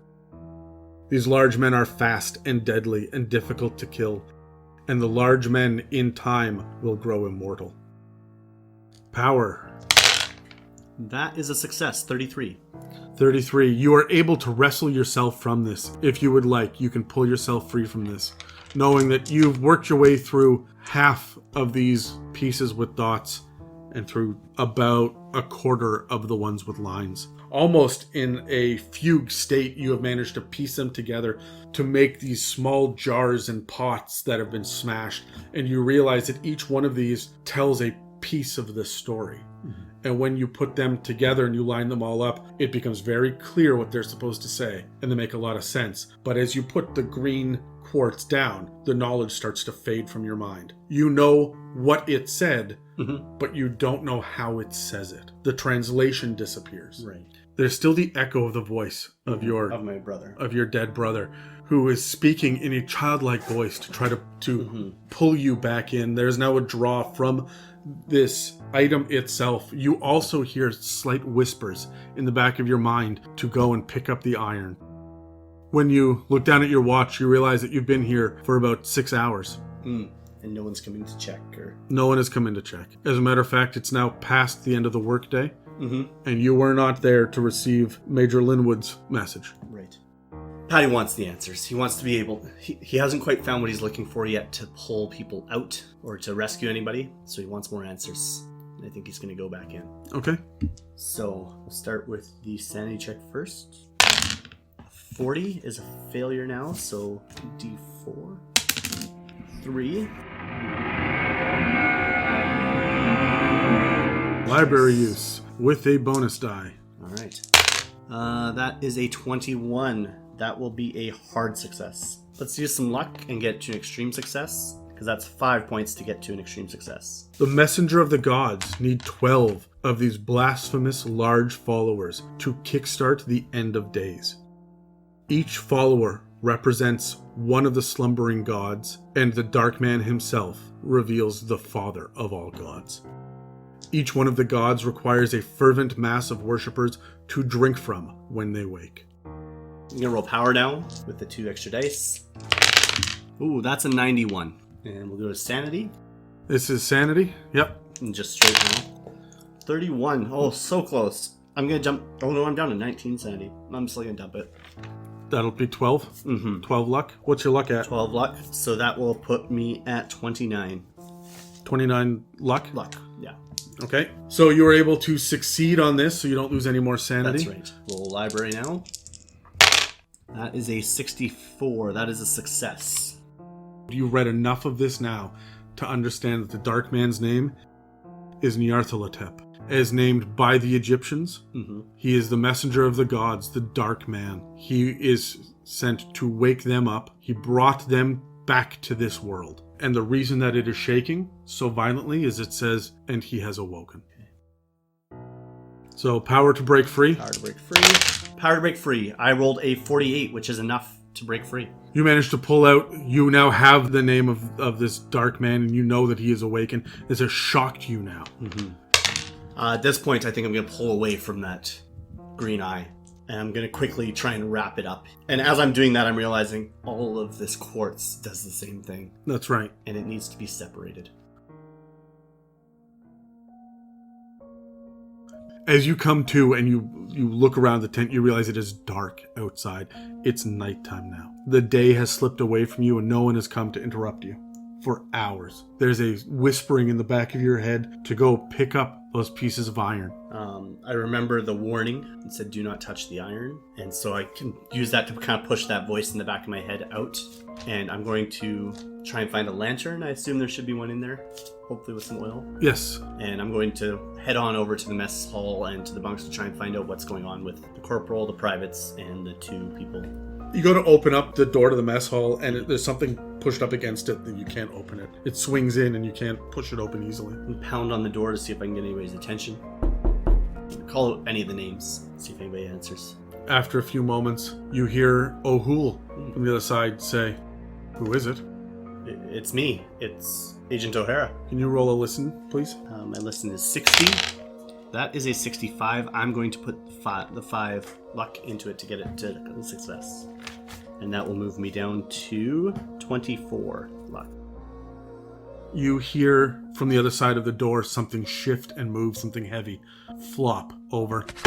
And then the door cracks open and O'Hool looks at you. Can you give me a spot hidden, please?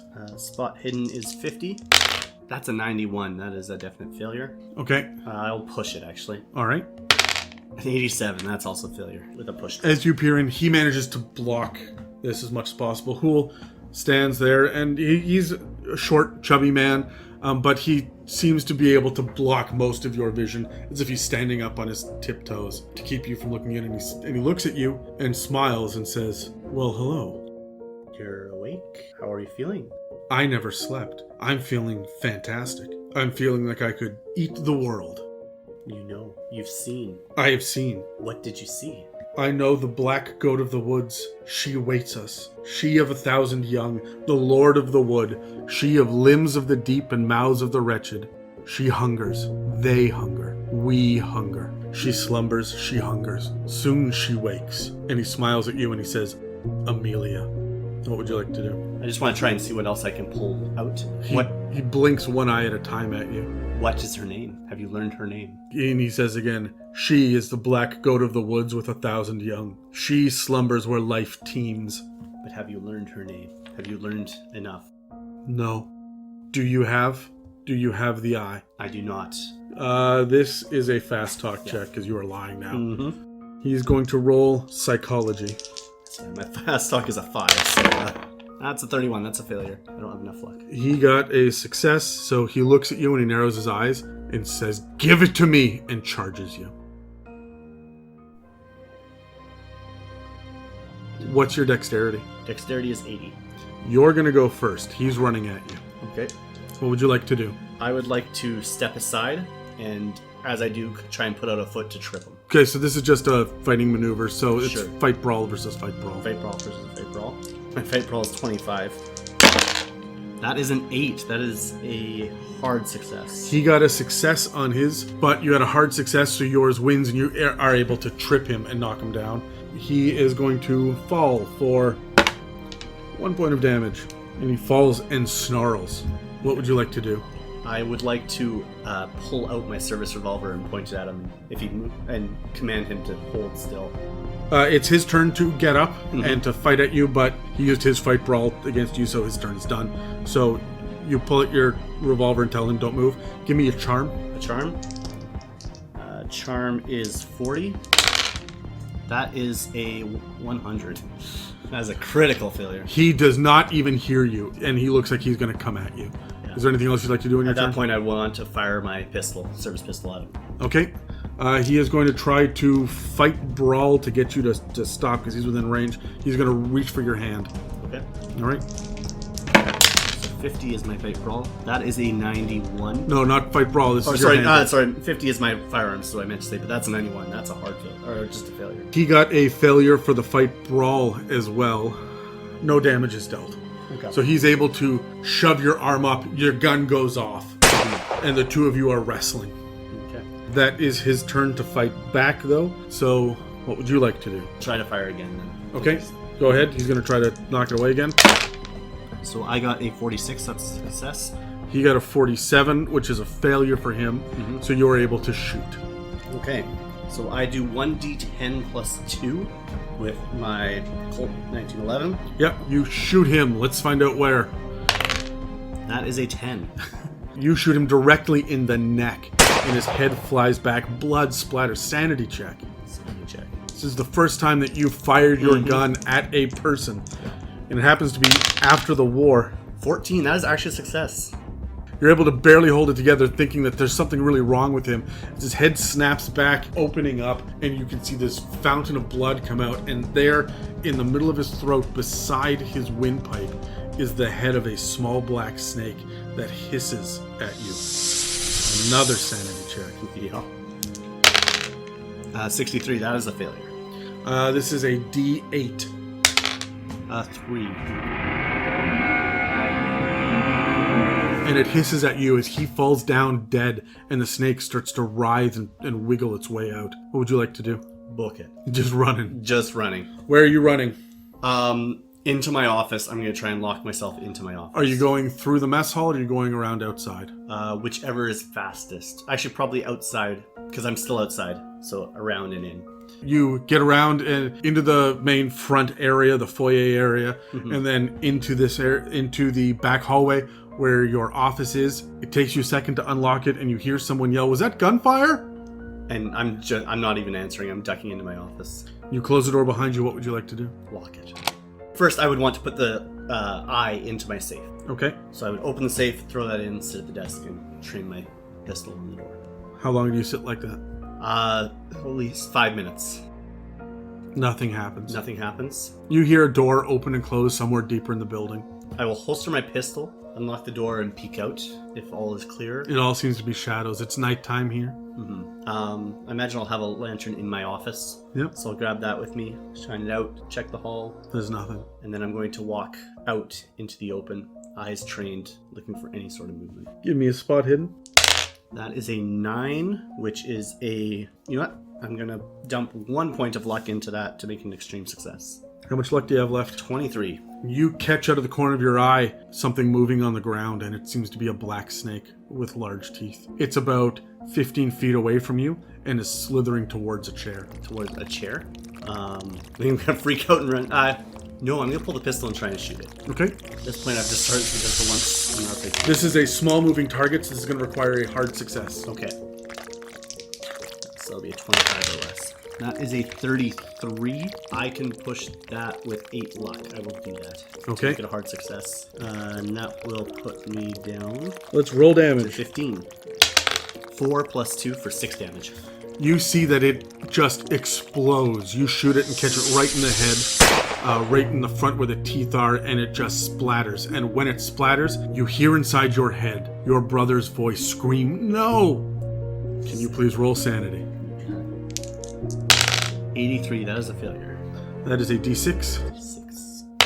6. I am down to 10 sanity.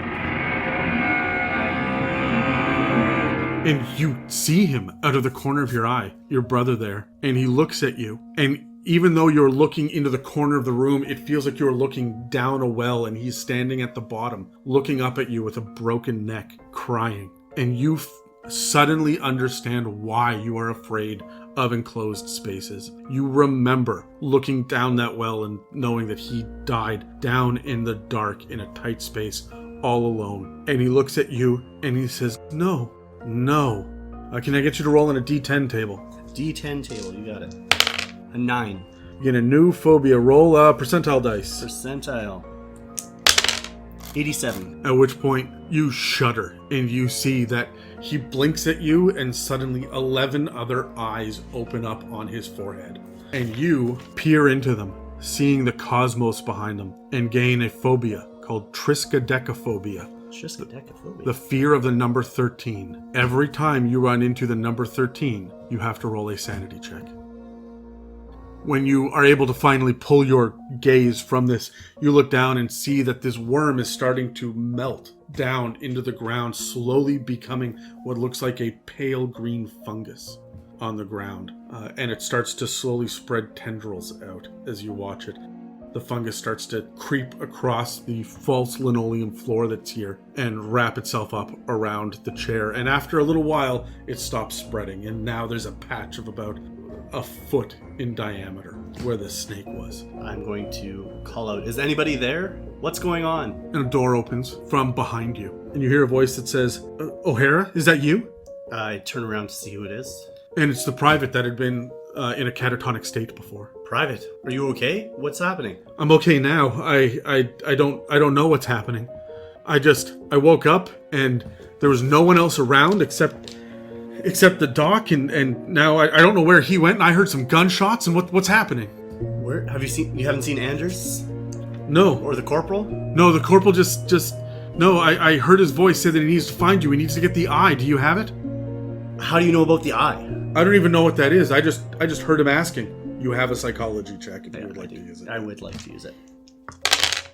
That's a 5. That's extreme success. Let me just double check. That should be extreme success. Yes. With your psychology check being an extreme success, you're able to tell that he is lying. You can hear in his voice that he is trying to find out where the eye is. Okay. The eye was mailed off. It's been sent in the mail. One of the other privates took it in the Jeep. And he steps out where you can see him in the light, and you can see that this boy that you had put in that bed before is now about 6 inches taller than he was. And he steps forward and cracks his neck loudly and says, "Where's the other eye?" Who took it? Roll fast talk. That's unfortunate. 76. That is definitely a failure because that's 5 to succeed on fast talk. I got to roll for his psychology to see. No, he also fails. So you both fail, and he narrows his eyes, unsure if you're telling the truth. And he says, "Give me the eye." I do not have it. And he turns enraged and slams his fist into the wall. And you see that he just decimates this thin sheet of wood that just splinters open. And he turns to you and growls, and you can see that his fingers have elongated, and they've started to grow sharp claws at the end of them. And he growls loudly and says, "Where is it?" It's in my office. And he turns and just starts lurching towards your office. And he hits your door and puts his shoulder into it, knocking it right out of its frame. What would you like to do? I'm making my way towards the Jeep to make an escape. You turn to run towards the Jeep, and you get outside. You can see the Jeep beyond Pool's body. Mm-hmm. I'm making a beeline for the Jeep. I'm just going to get out of Dodge. When you get to it, you see that Anders is dead in the driver's seat, the keys in his hand. I'm just going to shove his body out of the way, grab the keys, turn the ignition. As you go to shove him, his arm falls right off, and then he drops to the ground. I don't have time to... All right, give me a drive auto as you go to speed away. All right. Drive auto is a 40. That is a 77. That is a failure. You manage to back up directly into the lab, and something calls to you. I would like you to roll a power check. 65 is the power. That is a 17. That will be a hard success. You hear that urge at the back of your mind saying, over here, Patty, over here. And it's your brother, and he's calling, but you're able to shake it off. Yeah, and I'm just going to gun it out that front gate and walk back. The front gate is locked, it's closed and locked. Jeep can probably push through. Like, are we talking Yep, chain link gate? Yep, you're just going to crash right through it. Crash right through it. Okay, give me another drive auto then. Sounds good. 95. That is just shy of extreme failure. I'm going to push it. Okay. Just try and get another 20. That is a 7. That's a success. You are able to crash through the gate and it gets kind of cut up for half a second, but you pull through. One of the tires is starting to slowly deflate as you drive. Where are you going? I am going in the direction of Giza. You're going to get about halfway there before the tire runs flat. And the Jeep becomes nearly undrivable. You're going to have to roll now drive auto with penalty die. 67, that's a failure. You'll have to leave the Jeep here. You know that you can't maneuver this through the sands that have covered part of the road here. There's about 20 miles between you and Giza. You can see the pyramid getting a little closer. I'm just going to walk, hoping that there's enough distance. About 3 miles further down the road, you can see that there are a number of people that are also on the road walking as well. And do I recognize them? Give me a spot hidden. 38. That'll be a success. Most of them are wearing military garb. And you do see one man in a worker's tunic and one man in a lab coat. And they all seem to be walking away from you towards Giza. I am going to stop and let some distance go between us. And when I feel that it's safe, I'm going to continue. Still in the direction of Giza, but watching for them. What is your plan from here? My plan from here is to find Miss Daisy Bentz in her office and try to get help. Okay. Keeping a far enough distance from the rest of them, you do manage to get into Giza and beeline directly to where she is. Beeline into the offices. Yeah. It is before dawn. What would you like to do? Her offices are obviously closed. I'm just going to pound on the door to see if anybody will answer. No one. No one answers. I'm going to sit down in front of the door And probably have a good cry, but at the same time trying to keep my eyes open to see if I see the soldiers, I'm going to try and hide somewhere. I'll have a good cry for a few minutes. If they show up, then I'm toast. But if not, then I'll be keeping my eyes and just waiting for the offices to open. after a short period of time, right at about 7 a.m., after the sun has been up for a little while and people are starting to move around, there are a couple of people that show up to unlock the door. Employees here that they look at you a little confused. They've never seen you before. Mm-hmm. What are you doing here? I'm Agent O'Hara. I work with Daisy, and I need to speak with her right away. It is an absolute emergency. Miss Bentz will be in about 7:30, so if you want to wait here in the waiting room, would you like a cup of coffee, sir? I would be a lifesaver. You would be an absolute saint. And the man walks into the back, and he comes back with a cup of coffee for you. It's the worst tasting coffee you've ever had in your life. Eventually, Daisy walks in, and she's surprised to see you. And she looks at you, and she says, "Is everything okay?" No, it's not. We've lost everything and everyone. It is a story that's going to take a long time to tell. Do you have an office we can go to? Yes, come with me. And she waves you over. And she sits down and listens to your story. You're telling her everything, the whole truth, and nothing but the whole truth, nothing but the truth. Well, minus whatever I saw, right? All that sort of thing that was seen through the eye, all of that I'm keeping secret at this point. She's going to listen to it all and say, "Okay, I'm going to need to sit down and talk to some others. I've got to make a couple of phone calls. We're not going to leave you high and dry. Does Major Linwood know?" I wasn't able to reach him. We reached his secretary, but I have not heard since. Well, let's just keep this between you and I for now, because I'm sure that he's going to rain hellfire and brimstone down upon you and anyone that's left. And you said you don't have that green quartz anymore? I locked it in my office. Do you have anything? I have my service pistol and the clothes I'm wearing. That is it. We're going to send a few agents to Colorado to get that box back by any means necessary. We're going to try to clean this mess up, and I have authorization to spend the money to fix this as best as possible. And you say that you saw the others walking in towards Giza. Yes. Based on what I saw, I don't know if it's safe. I don't know what they're capable of. I don't know what they are. She nods and says, "Don't worry, I have you covered on this. Let me make some phone calls. Why don't you go wait in the next room over?" All right. And she escorts you over to a small meeting room, and she offers you some coffee. Mm-hmm. Well, I'd gladly have another cup. I haven't slept. And she leaves, and an assistant comes in and brings you coffee, closing the door behind her. And she asks if you need anything else. Food would be lovely. I'm starving. I haven't eaten. I'll see. Even a cracker. Anything. I'll see what I can do. The breakfast markets are open. We'll send someone. And as she opens the door to leave, you can see Miss Daisy Bentz on the other side talking with Dr. Michaels. Dr. Michaels, okay. And Dr. Michaels looks at you and smiles, and you see that 1,000-yard stare from him as he smiles and opens his mouth, and inside his mouth you can see a black worm with razor-sharp teeth looking at you. And it's clear that Miss Benz can see it as well. And she looks at you, and the door closes, and then you hear it lock.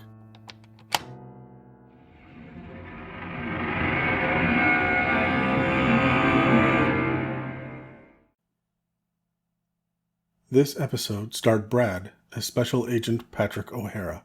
Most of the music was provided by Tyler at Melodica's Music. The plot and story have been designed by Dan and Adam of the It's a Mimic podcast. Thank you to everyone who has been involved in this massive undertaking, and a special thank you to you, our listeners, and of course to those of you who have donated at www.itsamimic.com. Future episodes will be released when you least expect it.